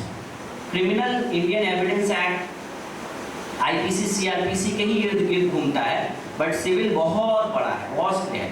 Civil इसलिए बहुत बार आप सुनते होंगे सिविल लॉयर, बहुत नॉलेज, एक चीज़ को बहुत बारीकी से देखता होगा, बारीकी से पढ़ता होगा। एक पिटिशन 20, 25, 30, 40, 50 पेजेस का होता है। क्रिमिनल में आप पिटिशंस करेंगे मुश्किल से 4-5 पेजेस जाते हैं। तो ये डिफरेंसेस हैं, ऐसा कुछ नहीं है। एलएलबी के बाद अगर आपके अंदर वो क्षमता है तो आप दोनों प्रैक्टिस कीजिए। अगर आपको आहिस्ता आहिस्ता किसी पर्टिकुलर फील्ड में इंटरेस्ट बढ़ गया है तो आप उसमें स्पेशलाइजेशन कर लीजिए, उसमें और नॉलेज लीजिए और गैदर कीजिए। तो यही है। और किसी को कोई सवाल? मेरा एक सवाल है। हाँ बोलिए। जैसे 12th एग्जाम होता है तो बेसिकली आप जैसे बताएं कि लॉयर और एडवोकेट का डिफरेंस, तो 12th के बाद ही वो क्लैट का एग्जाम देगा और वो लॉयर की पढ़ाई करेगा, यही है ना? देखिए 12th के बाद मैं बता दूं, क्लैट जो है वो नेशनल लेवल के लिए है। क्लैट किसके लिए है? National level. और अगर आप चाहते हैं कि मैं अपने पास के कॉलेज से पढ़ूँ, मतलब बंगाल में ही पढ़ूँ, तो कैलकाटा यूनिवर्सिटी खुद जो है अपना पर्सनल एंट्रेंस एग्ज़ाम लेती है। अगर आप यहीं से पढ़ना चाहते हैं तो 14 कॉलेजेस लगभग हैं बंगाल में सीयू से एफिलिएटेड, आप यहाँ पढ़ सकते हैं। बर्दवान यूनिवर्सिटी है, कल्याणी है, बहुत सारे हैं। बट अगर आप चाहते हैं, नेशनल लॉ यूनिवर्सिटी का एक अलग ऑरा है। जब आप बोलेंगे ना कि नेशनल लॉ यूनिवर्सिटी, देखिए एक तो डिफरेंस होता है ना, सेंट जेवियर्स क्यों होता है? क्योंकि एक स्टैंडर्ड मेंटेन किया गया है, पढ़ाई वही होती है। 10th का बोर्ड एग्ज़ाम जो हम लोगों ने दिया है वही एग्ज़ाम दिया है, बट डॉन बॉस्को के जो बच्चों ने दिया है एग्ज़ाम वही दिया है, बट उनका फैकल्टी लेवल अलग था, उनका पढ़ाई का सिस्टम अलग है, उनको जो नर्चर किया जाता है स्टूडेंट को वो अलग है। तो इसी तरह जो है आप 12th के बाद अगर आप चाहते हैं बंगाल में ही रह के एलएलबी करूँ तो CU is the best option. 1800 seats हैं। अगर आप 1 साल की तैयारी करेंगे, एंट्रेंस में general knowledge, general reasoning, current affairs, यही सब पे ही जो है एग्ज़ाम्स होता है, क्वेश्चंस आते हैं। तो 1 साल अगर आप पढ़ते पढ़ते, अगर आप 12th पढ़ रहे हैं, पढ़ते पढ़ते 2 घंटा अगर समय देते हैं, सप्ताह में 2 दिन भी देते हैं, सिंसियर हैं, तो आप क्रैक इंशाल्लाह कर ही जाएंगे। यहाँ से आप कर सकते हैं। और ये सफ़र का आगाज़ है। पब्लिक प्रोसिक्यूटर्स जो होते हैं वो भी एडवोकेट ही होते हैं, है ना? पुलिस प्रोसिक्यूटर्स होते हैं वो भी एडवोकेट होते हैं, और जितने बड़े बड़े पॉलिटिशियंस हैं वो भी एडवोकेट होते हैं। ऐसा पॉलिटिशियन कोई गलत शब्द नहीं है, आप लोग डरे नहीं, क्योंकि हम लोग बहुत दिलचस्पी इस फील्ड में नहीं लेते हैं, इसलिए हम लोगों को मालूम नहीं है। Politics is a mean to change the total environment of the society. हम लोग इंटरेस्ट नहीं लेते, इसलिए हम लोग को ये ख़राब लग रहा है। आप जिस दिन इंटरेस्ट लेना चालू करेंगे उस दिन आपको सिस्टम में, जैसे आप इन करेंगे, सिस्टम से दूर से देखने में मत बनिए, स्पेक्टेटर मत बनिए, आप इन कीजिए उस सिस्टम में। और लॉ एक अच्छा फील्ड है। आपको जब लॉ की जानकारी होगी तो इंशाअल्लाह ताला आगे आपके रास्ते और भी खुलेंगे। बहुत बहुत शुक्रिया आईएस फाउंडेशन का और तमाम स्टूडेंट्स का, तमाम स्पीकर्स का यहाँ पे मुझे मदद करने, बहुत बहुत शुक्रिया। इंजीनियरिंग के एंट्रेंस एग्ज़ाम के लिए फॉर्म फिलअप कर सकते हैं। अब देखिए बहुत से बच्चों का सवाल रहता है कि हमें 12th में कितनी परसेंटेज चाहिए होती है फॉर्म भरने के लिए या कॉलेज में एडमिशन पाने के लिए। तो मैं आपको बता देता हूँ कि ये थोड़ा entrance to entrance exam depend करता है। कहीं पर 60% होता है, कहीं 75% होता है। जैसे कि अगर हम WBJ की बात कर लें तो उसका फॉर्म भरने का क्राइटेरिया है 60% होना चाहिए, 45% होना चाहिए, लेकिन JU में एडमिशन पाने के लिए आपको कम से कम 60% होना चाहिए। और उसी तरह JEE मेंस के एग्ज़ाम में बैठने के लिए तो कोई कट ऑफ नहीं है 12th को लेकर, लेकिन IITs में एडमिशन पाने के लिए 75% का कट ऑफ जनरल कैटेगरी के लिए मस्ट है। तो मैं और आपका अगर कोई भी सवाल हो तो आप पूछ सकते हैं।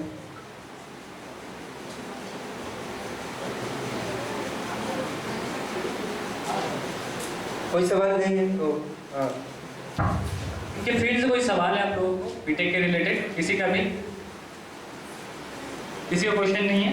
थैंक यू अजमुद्दीन साहब। अजमुद्दीन साहब का शुक्रगुजार है हम लोग। उन्होंने काफ़ी तफसील से, काफ़ी बेहतरीन अंदाज में अपना बीटेक के फील्ड को किस तरह वो गुजरा, कैसे कैसे आप एलिजिबल हैं, क्या क्या ज़रूरी है, सिलेबस हर कुछ बताया। अब मैं अपने अगले काउंसलर इस दरमियान हमारे बीच मौजूद थी, लेकिन मेरी गलती या कह सकते हैं मैंने अंदर नहीं देखा। तो हमारे बीच मौजूद हैं नाज आर्ट एंड क्राफ्ट की ट्रेनर फरीदा नाज साहिबा। मैं उनका इस्तकबाल तहसीन साहिबा करेंगी। तहसीन इस्तकबाल करेंगी फरीदा नाज साहिबा। मुझसे बहुत काबिल लोग यहाँ बैठे हुए हैं, तो आपको बेहतर आपकी रहनुमाई करें भैया। और इरफान साहब में जो जोश और जज्बा है उसके लिए मैं ये कहूँगा कि इकबाल का एक शेर है, अल्लामा इकबाल का,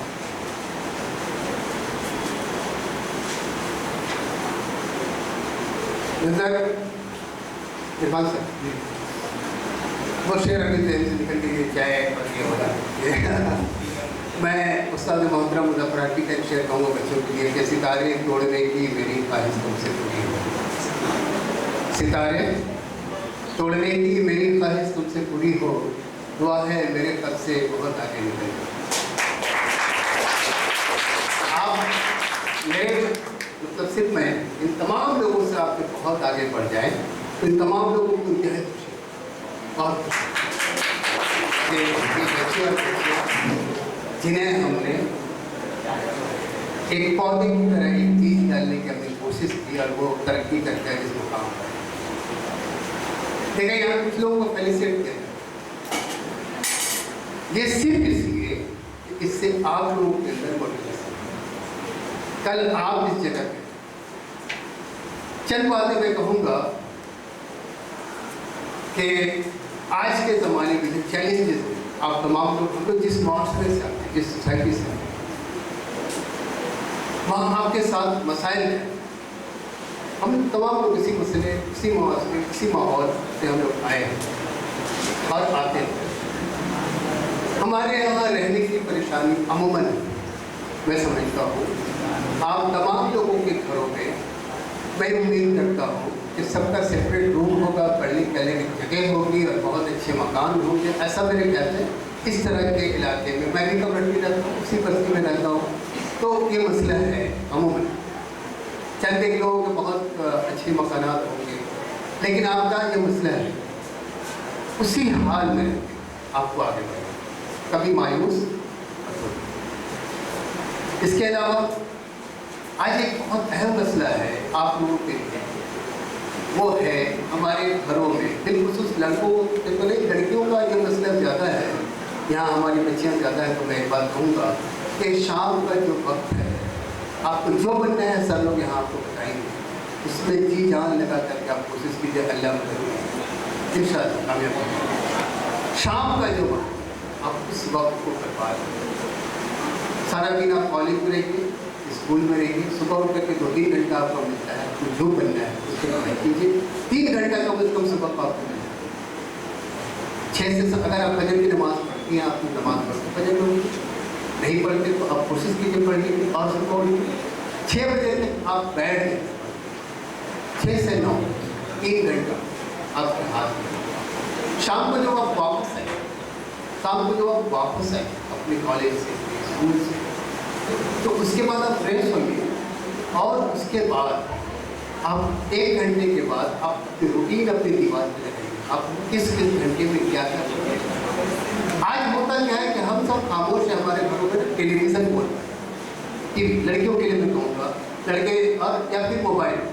हम मोबाइल आजकल आदि हो गए ना, वो छुड़ाते रहते हैं, कोई फायदा। 2 घंटे के बाद आप इसको रोक करके सोचिए कि आपने हासिल कर, आप जितना हम देखें उस पर याद करें, उतनी याद नहीं। अगर थोड़ा सा फ्रेश होना तो कुछ देख कुछ कर लो, लेकिन ऐसे अपने आप को बर्बाद जिंदगी का जो लोग बहुत कामयाब, न्यूटन, आइंस्टाइन या जो भी हॉकिंस हो गया, हमारे समाज में पूरे मुआशरे में जितने लोग यहाँ कामयाब लोग आए हैं, उनके लिए भी अल्लाह ने 24 घंटा में, आपके लिए भी 24 घंटे, उसी 24 घंटे वो कामयाब लोग भी कामयाब होते हैं और जो लोग कामयाब नहीं हो पाते वो अपना वक्त बर्बाद। अब जो वक्त बर्बाद, मेरा 22 साल हो गया कॉलेज में पढ़ाते थे, 23वां साल, बहुत से अच्छे अच्छे लड़कों को बर्बाद। आफ्ताब साहब अभी वो एम ए किए, मैंने इलाके में वही वक्त वक्त बहुत अहम है, आप वक्त को बर्बाद मत करो, वरना कल होकर के वो वक्त आपसे सवाल खड़ा होकर अब क्या करें। आपको मायूस नहीं होना, अपने लिए प्लान कीजिए, यहाँ पर जो बातें बताई जाए उसके बारे में सोचिए, किसी एक नतीजे को पहुँचिए। इरफान सर बहुत ही सच्चे आदमी हैं, अपने लगन के पक्के आदमी हैं, और वो उनकी सिर्फ एक कॉल पे मैं यहाँ आया तो मैं आता उनसे एक प्रोग्राम में मेरी तो मैं ये कहूँगा कि बहुत खरे आदमी, बहुत सच्चे आदमी, इस आदमी के जज्बे को मैं सलाम करता हूँ। रोशन साहब हैं यहाँ, उनसे मेरी मुलाकात होती है।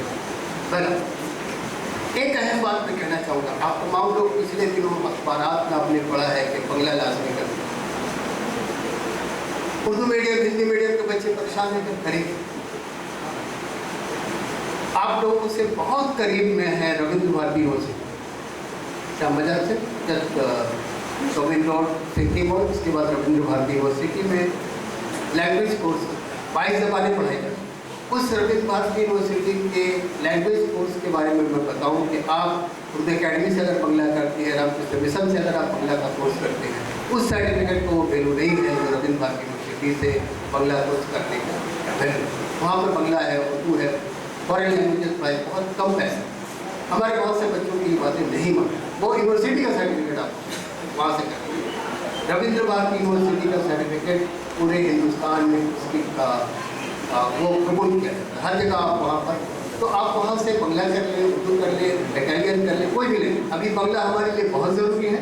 मैं ये कहूँगा कि अगले महीने वो आने वाला उसका है, मैं इरफान साहब को बता दूँगा। आप तमाम जो भी अगर ख्वाहिशमंद बंगला में आप वहाँ आसानी से हफ्ते में 2 दिन क्लास है, आप करके आसानी से एक सर्टिफिकेट आप यूनिवर्सिटी के सर्टिफिकेट आपको मिल सकते, और उस पर आप किसी भी आप एग्ज़ाम को सर्टिफिकेट देकर बैठ सकते। तो जिसका इरफान साहब का 40 बंगाल में जो 42 हाई मदरसा जो है उसमें जो लाइब्रेरियन का पोस्ट है, और उस लाइब्रेरियन के पोस्ट के लिए उर्दू या अरबी का सर्टिफिकेट जरूरी है गवर्नमेंट जॉब के लिए।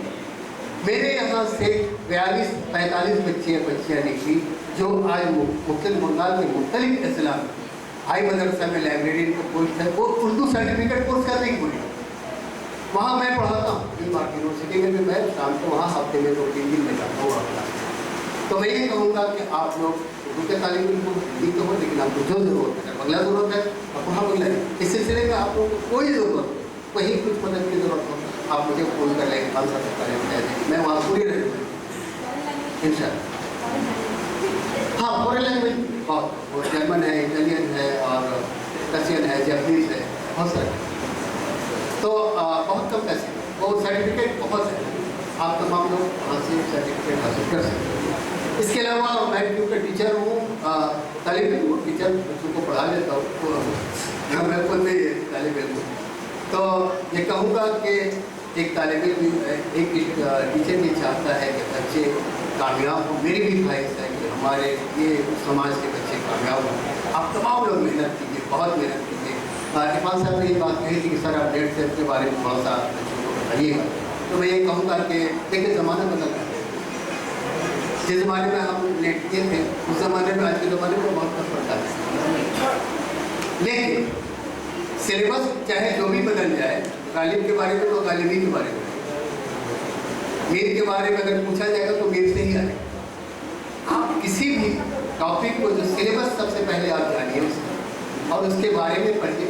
और अब तो यह है कि एक एक छोटा से छोटा वो टिपिकल सवाल भी तो उसको पढ़िए, इसको समझने की कोशिश कीजिए। अभी तो सब कुछ आसानी से आपको इंटरनेट पर दस्तयाब है, पिछले 10 साल का आप क्वेश्चन निकालिए, वो दस्तयाब है आपके पास पहुँचे।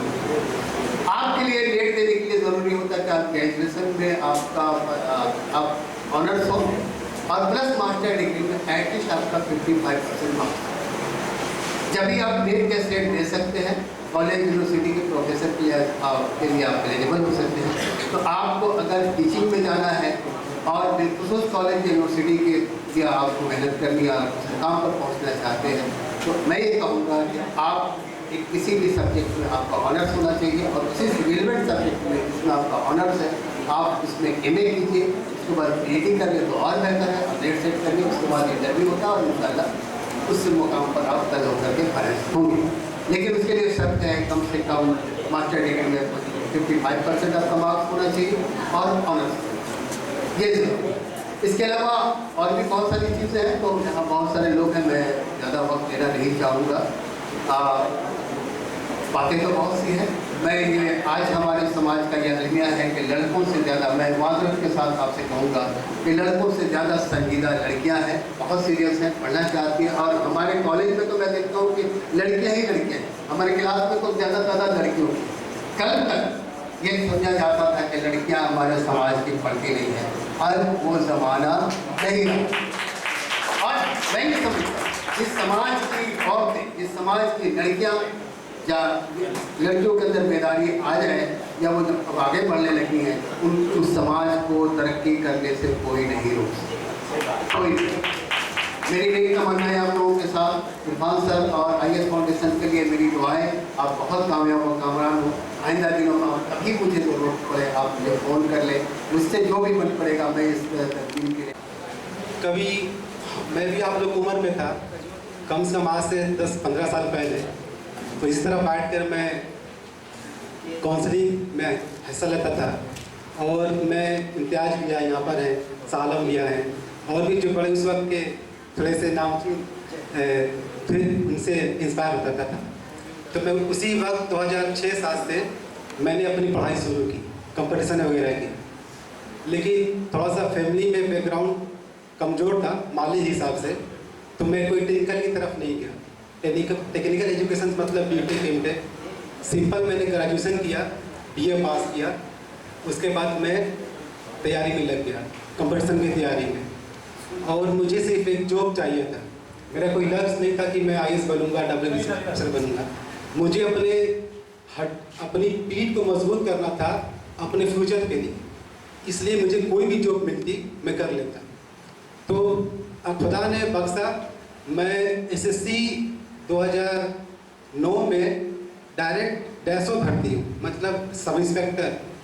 और 2010 में मैंने कोयम्बटूर में 1 साल की ट्रेनिंग की। मैं अभी CRPF central reserve police force में एज ए इंस्पेक्टर 7 साल से मैं जॉब कर रहा हूँ। और मैं हिंदुस्तान के लगभग 10 राज्यों में ड्यूटी कर चुका हूँ। मेरी जॉब जो है, जॉब की जो बताया जाए किस तरह का जॉब है, तो ये हार्ड भी है और बहुत सॉफ्ट भी है। हार्ड इस तरह से है कि आप छत्तीसगढ़, जम्मू एंड कश्मीर, झारखंड के एरिया में जो भी नक्सल, इंसर्जेंट, टेररिस्ट वगैरह से आप लगा लेते हो, उसके बनिस्बत आपको जब अच्छी पोस्टिंग मिलती है तो आप चेन्नई, बिहार जैसे इलाकों में भी इंजॉय कर सकते हो। मेरा जहाँ तक तजुर्बा रहा इस जॉब में, बोला जाता है कि फ़ौज का एक आदमी कभी बुरा नहीं होता है। वो अगर 50 साल के भी हो जाए तो उसको जवानी बोला जाएगा, ये मानते हैं कि नहीं? तो इस चीज़ को मैं जो एक्सपीरियंस किया हूँ फ़ौज के अंदर, कि फ़ौज में हमारी कम्युनिटी के लोग बहुत कम हैं। अगर मैं किसी कंपनी का कमांडर हूँ तो 3 या 4 आदमी ही मिलते वहाँ पर हमारी कौम के। तो मैं जिस तरह से फ़ौज में आया, ये नौकरी पाना बहुत आसान है। आपको सिर्फ अपने आप को फिट रखना है, थोड़ा सा GK, थोड़ा इंग्लिश, थोड़ा मैथ, थोड़ा इंग्लिश। कोई भी SSC का एग्ज़ाम होता है, चाहे आर्मी का एग्ज़ाम होता है, आप प्रीमियरली पास करो और थोड़ा फिजिकल ग्राउंड क्लियर करो। बहुत ही जबरदस्त, सब लोगों ने जाग गए वाकई। सर बोले थे कि सो गए और वहां कर जगा दिए, यही हुआ स्पीच। और इस पे एक बोलूंगा कि परों को खोल, जमाना उड़ान देखता है, जमीन पर बैठ के क्या आसमान देखता है। सर ने वही समझाने की कोशिश की आप लोगों को। अब प्रोग्राम आगे बढ़ते हुए मैं हमारे बीच हाजिर हैं हमारे टीचर, हमारे बहुत ही प्यारे टीचर गिरी सर, उनका इस्तकबाल करूंगा और अप्रोच उत्तरी पेश करेंगे। हमारी इंग्लिश की फैकल्टी है, बहुत ही प्यारी फैकल्टी। जोरदार तालियां गिरी सर के लिए।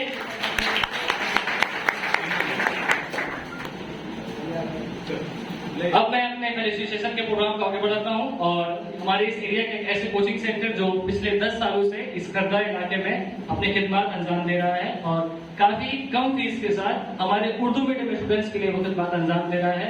10 साल से ये चल रहा है, स्टूडेंट्स उससे फैज़याब हो रहे हैं।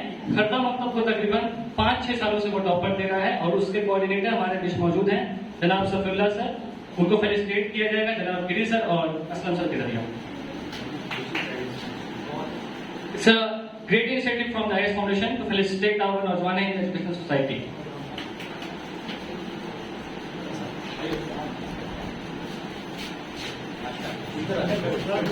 घूम जाइए 2000 तालियां।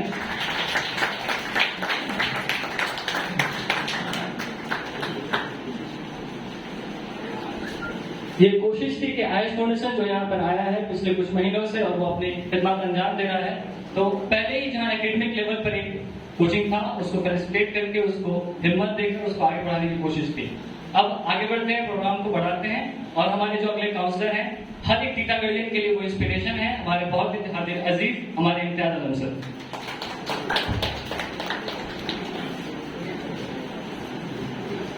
अस्सलाम वालेकुम। टाइम बहुत हो चुका है और बच्चे बहुत देर से यहाँ पर बैठे हुए हैं। इसी पर मैं सबसे पहले जितने भी लोग यहाँ पर हो सभी को ईद मुबारक अपनी तरफ से पेश करता हूँ। और रमजान महीना में जब सब्र कर चुके हो तो आज का भी जो प्रोग्राम है वो भी सब्र के साथ, पेशेंस के साथ सुनो। एक दिन सुनोगे और उस पर अमल करोगे तो बाद में तुम्हारे लिए ही ये फायदेमंद साबित होगा। सबसे पहले मैं आईएस फाउंडेशन को शुक्रिया अदा करना चाहूंगा, इसके मेंबरान को शुक्रिया अदा करना चाहूंगा कि इस नाचीज को इन्होंने बुलाया।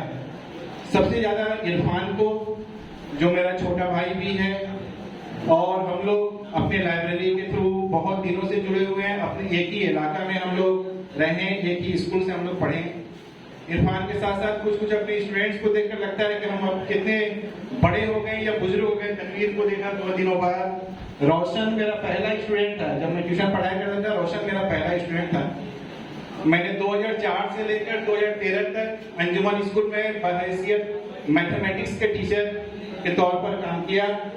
2013 से अभी तक मैं civil services, West Bengal civil services में हूँ और अभी as a deputy commissioner of DRI, directorate of revenue intelligence and enforcement. आप लोग भी बहुत नाम सुनते होंगे कि यहाँ पर छापा मारा गया, वहाँ छापा मारा गया, तो उसी विंग से हूँ मैं। तो जो कुछ भी मिला, कहने का एक ही चीज है कि जो कुछ भी मिला सब अल्लाह का करम है, माँ बाप की दुआएं। समा बोलेगी कुछ? एम ऑफ लाइफ क्या है तेरा? समा मेरी बहुत पुरानी स्टूडेंट है, जो हम स्कूल में अंजुमन स्कूल में पढ़ाया करते थे। जावेद से भी मुलाकात है जब अंजुमन स्कूल में मोटिवेशन का एक प्रोग्राम हुआ था, उस वक्त जब हम टीचर थे उस वक्त। तो है, लोगों से इंटरेक्शन है, मगर समाज की जैसे बोलो ये एम ऑफ लाइफ क्या है, या कोई बोलना चाहेगा कि एम ऑफ लाइफ क्या है, उसके बाद से हम अपनी बात को रखेंगे। ऑफिसर बनना। और कोई किसी को कुछ बनना है? एम ऑफ लाइफ कुछ तो होना चाहिए ना भाई। एम ऑफ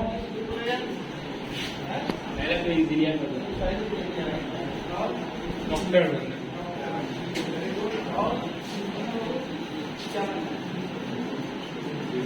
चलो, चीजें ये हैं कि एम ऑफ लाइफ लोगों का हुआ करता है। लोग बोलते हैं कि हमको ये बनना है, वो बनना है। हमारे APJ अब्दुल कलाम सर ने भी बोला, ड्रीम इट बिग। ख्वाब देखो, बड़ा ख्वाब देखो। बड़ा ख्वाब देखोगे तो कुछ ना कुछ बन ही जाओगे। हम सोचेंगे चपरासी बने तो कुछ भी नहीं मिलेगा, सोचेंगे ऑफिसर बने तो कुछ ना कुछ बन जाएंगे, उससे बड़ा सोचेंगे तो और कुछ ना कुछ बन जाएंगे। मगर वो तो APJ अब्दुल कलाम ने बोला, बहुत बड़े लोग थे। हम बहुत सिंपल आदमी हैं, सिंपल हैं, सिंपल रहते हैं, सिंपल सोचते हैं। अपने पेरेंट्स, माँ बाप के चेहरे पर मुस्कान लाना तो उससे बड़ा ड्रीम कुछ होगा ही नहीं।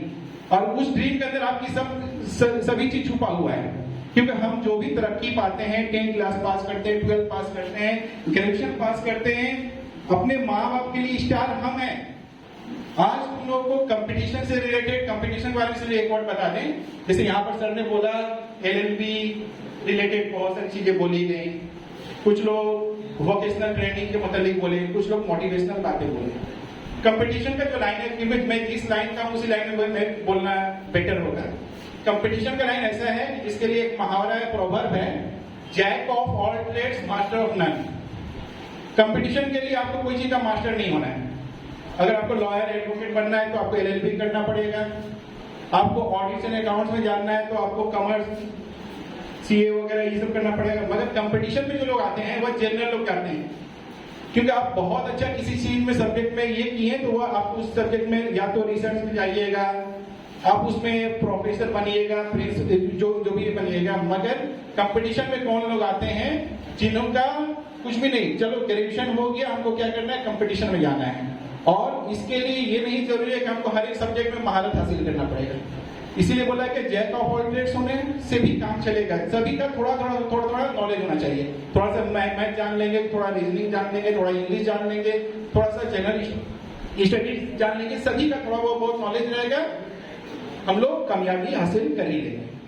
तो जो चेयरमैन थी वो बोले कि अपनी नॉन बेंगोली, हम बोले हाँ नॉन बेंगोली तो है ही, आपने पूरा इंटरव्यू बांग्लाते हो गए।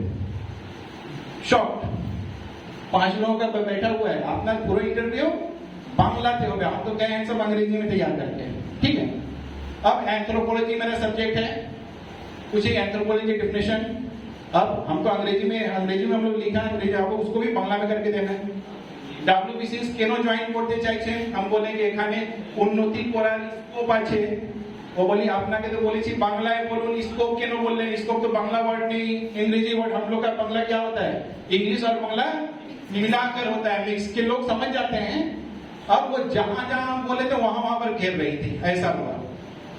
इंटरव्यू में खराब नंबर आया, मगर फिर भी खराब आए नंबर, क्योंकि जैसा घेरा गया, मगर रिटन में मार्क्स इतना ज्यादा था कि दोनों को मिलाकर फिर भी क्या हुआ, मेरे ग्रुप ए में हुआ, ठीक है। हमने ज्वाइन किया, ज्वाइन करने के बाद कुछ अच्छा नहीं लगा, छोड़ दिए, फिर हम टीचिंग में आ गए। फिर WBCS में हम गए दूसरी मर्तबा जब गए तो वहां पर जब इंटरव्यू हुआ, इस वक्त तुरंत याद रह गए बांग्ला में तो होगा, मगर ऐसा हुआ, यही होता है ना, एक वर्ड भी बांग्ला में कुछ नहीं हुआ। जो चेयरमैन थे वो हिंदी और अंग्रेजी में ही पूरा बात हुई, पूरा आधा घंटा इंटरव्यू जो चला हिंदी और इंग्लिश में। जब लास्ट में ये हो गया तो बोले ठीक है, थोड़ा सा बांग्ला में टेस्ट कर लिया जाए, थोड़ा सा बांग्ला पढ़ दीजिए ये।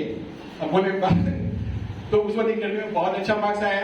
मेरा जो ये था कि जो पोस्ट हमको चाहिए था वही हमको मिला। तो ये सिनारियो जो है वो चेंज होता रहता है ना, ये सबसे आपको घबराना नहीं है, बांग्ला आए नहीं आए, अपने आप को तैयार रखना है। तो वही हम बोले कि जो पहली बार मेरा जो हुआ था 88 साल का जब हुआ, तो बरहमपुर में जब मेरा पोस्टिंग हुआ तो वहां पर जो होता है ना, जमीन का जो दलील होता है, सपोज करिए गवर्नमेंट आपके ऊपर एम्बार्गो नहीं लगा, गवर्नमेंट बोला कि आप ठीक है, हम WBCS में बांग्ला को मैंडेटरी नहीं कर रहे हैं, आप पास हो जाइए। हो गए, आप पास हो गए। पास को करना तो मेन काम नहीं है ना, वहां पर जाकर काम करना मेन काम है। सपोज आप ब्लॉक डेवलपमेंट ऑफिसर हुए, BDO, जो WBCS ग्रुप ए का पहला पोस्ट है ना, वहां पर गए, आप गांव ग्राम में हैं, वहां पर लोग आएंगे, आपसे बांग्ला में बात करेंगे और आपको ही बांग्ला में बात करने नहीं आ रहा, आप उनसे इंटरेक्ट नहीं कर पाएंगे, आप क्या काम कीजिएगा, कि कर पाइएगा? गवर्नमेंट आपको जॉब दे दी, आप कर पाइएगा? नहीं कर पाइएगा, है ना। लोग आएंगे, अपना एप्लीकेशन को देंगे बांग्ला में, वहां पर जो हम लोग यहाँ पर जो जमीनों का जो डील होता है वो अंग्रेजी में होता है, इंग्लिश में होता है। मुर्शिदाबाद वगैरह यहाँ पर गया, पूरा हाथ में लिखा हुआ डील वो सब बांग्ला में होता है। आप उनका हाथ का लिखा हुआ डीड को नहीं पढ़ पाएगा तो क्या ऑफिसर बन के क्या साथ साइन कीजिएगा। तो जॉब पाने के बाद हम लोग सुसाइड कर लें, समझ आ रहे हैं ना। तो अगर बंगाल में सिविल सर्विसेज करना है, बांग्ला सीखना पड़ेगा, नहीं तो दूसरा ऑप्शन है। हम क्या बोल रहे हैं, कंपटीशन में ये नहीं कि आपको सिविल सर्विसेज करना। अगर आपको लगता है कि हम ठीक है बांग्ला का कोर्स करके अपने आप को उस लायक बना लेंगे, यू डू इट। सर जैसे बता दिए, रास्ता बता दिए, रविंद्र भारती जहां से जो हो रहा है वहां से कोर्सेज कीजिए। और अगर लगता है कि ना नहीं हो पाएगा तो दूसरा जॉब है, सेंट्रल गवर्नमेंट का जॉब है, स्टाफ सिलेक्शन कमीशन है, जहां पर आपको बांग्ला नहीं लगेगा। बहुत सारे रास्ता खुला हुआ है, बहुत सारा रास्ता है, आपको किस पर चलना है ये आपको डिसाइड करना है। हम लोग आए हैं, बोलेंगे, बोलकर चले जाएंगे, काम करना है आपको। अगर कोई एग्जाम कंपटीशन का कोई भी एग्जाम से रिलेटेड हो, स्टाफ सिलेक्शन हो, WBCS हो, IAS नहीं बोलेंगे, क्योंकि मेरा एक आदत है, जो चीज हम अचीव नहीं कर पाए या नहीं किए उससे बेटर, उससे ऊपर काम नहीं बोलते हैं। मेरी जो उड़ान है, मैंने वेस्ट बंगाल का सिविल सर्विस को क्रैक किया, वो और उसके नीचे या उससे रिलेटेड जितना भी एग्जाम है उसके मुताबिक किसी को भी अगर कोई क्वेश्चन है कि सर इस एग्जाम से रिलेटेड जानना है, क्या करना है क्या नहीं, क्वेश्चन कर सकते हो आप। अगर तुम क्वेश्चन करोगे उसे क्या मैं कर सकता हूं तो कभी नहीं कर पाओगे, ये ध्यान में रखना है। तो हमेशा एटीट्यूड रखना है कि आई कैन डू इट। ठीक है, बोलो क्वेश्चन क्या है।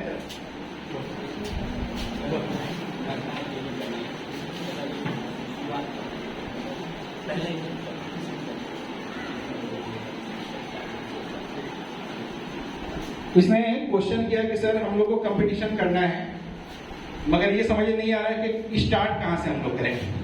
बहुत जेन्युइन क्वेश्चन है। सबको मालूम है रीजनिंग है, मैथ है, ये पढ़ना है, ये पढ़ रहा है, ये एग्जाम का है, ये चीजें सबको मालूम। आज के जमाने ऐसा कोई नहीं है कि किसी को मालूम नहीं, मगर समझ में नहीं आता है कि कहाँ से पढ़ाई करें, किस चीज को पढ़ें, किसको छोड़े, कौन से एग्जाम की तरफ फोकस करें, ये जानना हमारे लिए डिफिकल्ट होता है। क्योंकि मैं एजुकेशन के फील्ड में सिंस 2004 से भी स्कूल में, मगर मैं जब 8th क्लास में पढ़ता था तब से मैं पढ़ा रहा हूँ। तो और मेरा इस WBCS का इस पोस्ट को लेने के पीछे मकसद भी है कि मैं टीचिंग में रहा हूँ और इसी से जुड़ा हुआ रहना चाहता हूँ।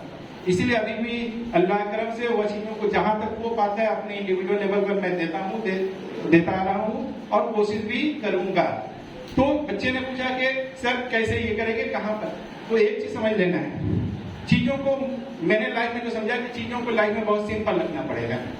बहुत लोगों के पास जाओगे ना, इतना मोटा मोटा किताब बता देगा, ये हिस्ट्री का बिपिन चंद्र पढ़ो, ये लक्ष्मीकांत पॉलिटिकल साइंस नहीं पढ़ोगे तो WBCS होगा नहीं बाबू, है ना, ये इकोनॉमिक्स का ये पढ़ लो, वो किताब पढ़ लो, वो किताब पढ़ लो।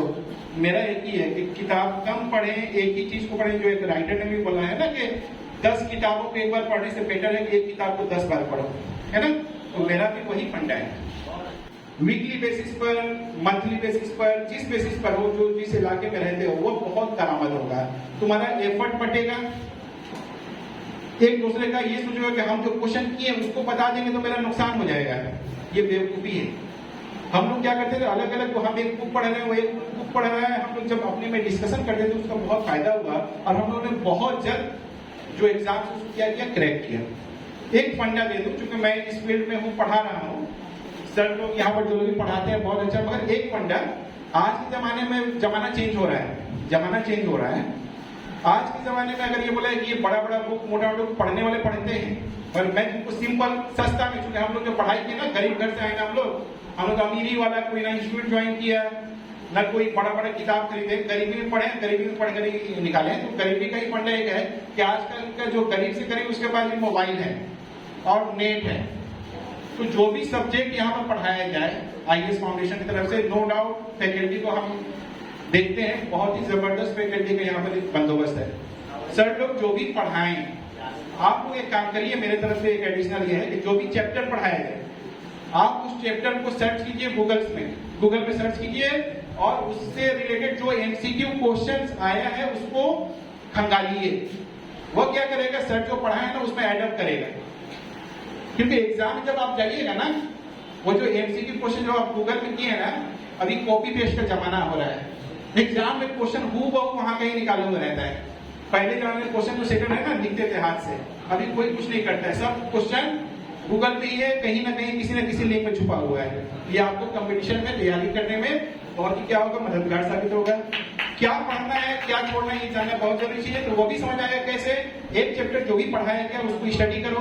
कोई भी एक बुक, लुसेंट का हुआ या अरिहंत का बुक, कोई भी एक बुक को रख लो, एक बुक को रखे उसी को पढ़ना है। एक चैप्टर पढ़े, एक चैप्टर पढ़ने के बाद उसका जाओ गूगल में जाओ, MCQ करो, क्वेश्चन तुम्हारा एडअप हो जाएगा, तुम्हारा प्रिपरेशन हो जाएगा। उसके लिए हर एक के लिए अलग अलग हम किताब रखेंगे, हमको नहीं लगता है इतना पढ़कर भी हम पा लिए तो तुम लोग पा ही लोगे, ठीक है।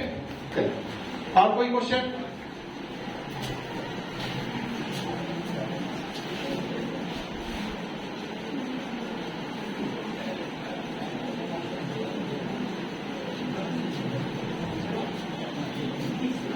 इसने बोला, बच्चे ने बोला कि सर लोग बोलते हैं कि पहले जो प्राइमरी है, प्राइमरी माने जो छोटा छोटा एग्जाम है उसके ऊपर फोकस करें, फिर उसके बाद WBCS बड़ा वाला को फोकस करें, है ना। यही चीज तो देखो, पढ़ाई होती है एक बार, जब हम लोग पढ़ाई करते हैं ना, एक बार हम पढ़ाई करेंगे। जब पढ़ाई करेंगे तो अभी जो कंपटीशन का जो मामला है ना, कंपटीशन का मामला, इसमें क्या होता है कि जो सब्जेक्ट है, बार बार बोल रहे हैं, 4 चीजों के बीच में घूम कर है, रीजनिंग है, मैथमेटिक्स है, इंग्लिश है और ये जनरल स्टडी, ये 4 चीजें हैं। अगर तुम पढ़ाई जो कर रहे हो, स्टार्ट तो करना है, जैसे अर्ली पेज हम लोग बोलते हैं ना, ABCD से स्टार्ट करना है। अंग्रेजी में जब पढ़ना शुरू करना है ना, तो आर्टिकल, प्रीपोजिशन, AN और द से स्टार्ट करना है ना। करते करते मेरा ABC का, अगर तुम अपना बेंच मार्क को रखते हो, अगर ऊपर वाले एग्जाम को तुम जब तैयारी करोगे उसको करोगे तो उसके नीचे वाला कवर होगा ही होगा। जब तुम बड़ा एग्जाम का ये कर रहे हो, प्रिपरेशन कर रहे हो, तो वही चीज पढ़ रहे हो, ठीक है ना। उसी में से तो फिल्टर करके जो आसान क्वेश्चन है लोअर लेवल के एग्जाम आ जाएगा, जो टफ क्वेश्चन है इस लेवल के एग्जाम आ जाएगा। अभी के जमाने में ना, जब तक देखो हम खुद बता रहे हैं, जब तक हम लोग WBCS नहीं बने थे ना, स्वीपर का एग्जाम भी था ना, हम लोग फॉर्म भरे, जो झाड़ू देने वाला भी फॉर्म हम लोग भरे हैं, रेलवे का भी एग्जाम था उसमें फॉर्म भरे हैं, क्लर्कशिप का भी एग्जाम में फॉर्म भरे हैं, है ना। तो यहाँ पर कंपटीशन के फील्ड में जो है ना, डिमार्केट करना कि ये चीज कोई भी एक जॉब पहले पाने, ये हमारा सर ने जो बोला बहुत सही चीज बोला कि कोई भी चीज अगर कोई ये लेकर बैठा रहेगा नहीं हम साल में एक बार सिर्फ WBCS का ही एग्जाम देंगे, ये बेवकूफी है। आपको हर एग्जाम में भरना है, हर एग्जाम में फॉर्म भरना है, वो स्टाफ सिलेक्शन का हो, हमारा वेस्ट बंगाल लेवल का जो भी हो, हर एक में बैठोगे, क्वेश्चन का लेवल अलग अलग होता है। प्रिपरेशन मेरा एक ही रहेगा, मेरा प्रिपरेशन एक है, मगर एग्जाम के हिसाब से थोड़ा सा मॉडिफिकेशन होता है। लाइक फूड एसाइन आएंगे, थोड़ा सा अलग टाइप का क्वेश्चन होगा, उसमें बंगाल का कुछ ये होगा।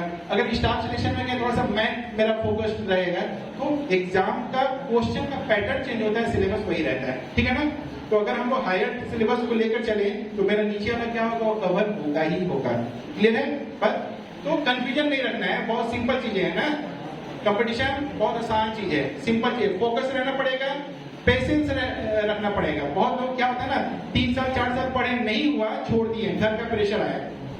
ये मालूम नहीं था कि जस्ट 5वां साल जब आता ना तो मेरा जॉब लग गया था। खुद अपना एक स्टूडेंट का बता रहे हैं, वो 6 साल 9 साल नाम के मेरा एक स्टूडेंट जो हम लोग लाइब्रेरी में भी है, इरफान, 6 सालों से बहुत अच्छा स्टूडेंट, ब्रिलियंट होनहार स्टूडेंट, 6 सालों से तैयारी करता है, एक भी जॉब नहीं निकल रहा था। घर के लोग अल्टीमेटम दे दिए थे, बाबू अब अगले साल से कलकत्ता में चल जाओ। उसका अभी 6 महीना के अंदर में 3 जॉब हुआ, रेलवे हुआ, रेलवे को छोड़ना पड़ा, जब जॉब निकलने लगेगा ना, रेलवे को छोड़ा, इनकम टैक्स में भी है, अभी इनकम टैक्स में तो फिर उसको छोड़ना पड़ेगा। अभी ICSR माने इंडियन साइंटिफिक रिसर्च इंस्टीट्यूट में उसका जॉब हुआ। तो ये 6 महीने के अंदर उसका 3 जॉब हुआ, जहां पर 6 साल में कुछ नहीं निकल रहा था। तो कंपटीशन है ना, पेशेंस का नाम है, ये एक लेवल है। इसके ऊपर जब प्रिपरेशन चला जाएगा सब इनकम निकलेगा, जब तक उसके नीचे रहोगे कुछ भी नहीं निकलेगा। उस लेवल तक अपने आप को पहुंचाना है। उसमें बेसिक लेवल का पहले जो बुक बोले वो पढ़ो, MCQs को करो, वह जब हो जाए तो और उसके ऊपर का करो। जो भी कर रहेगा, सर लोग हैं, गाइडेंस के लिए हम लोग हमेशा हैं। मेरा मोबाइल नंबर रहेगा, इरफान सर से मांग लेना, किसी को भी कुछ अगर दरकार हो, हम लोग हमेशा तुम लोगों के लिए क्या है, अवेलेबल है। हम भी जो अपना कोशिश कर रहे हैं कि मेरा एक ही काम है कि चूंकि हम लोग गरीब घराने से आए, मेरा एक ही काम है कि टीटागढ़, खर्दा, ये जो हमारा इलाका है, हर घर में हमको एक गवर्नमेंट जॉब वाला देखना ही देखना है, हर घर में देखना, यही मेरा ड्रीम है, मेरा ख्वाब है। और उसी के लिए IAS फाउंडेशन भी जो काम कर रहा है, इसी जगह काम कर रहा है। यही बोलते हैं मैं अपनी बातों को खत्म करता हूं।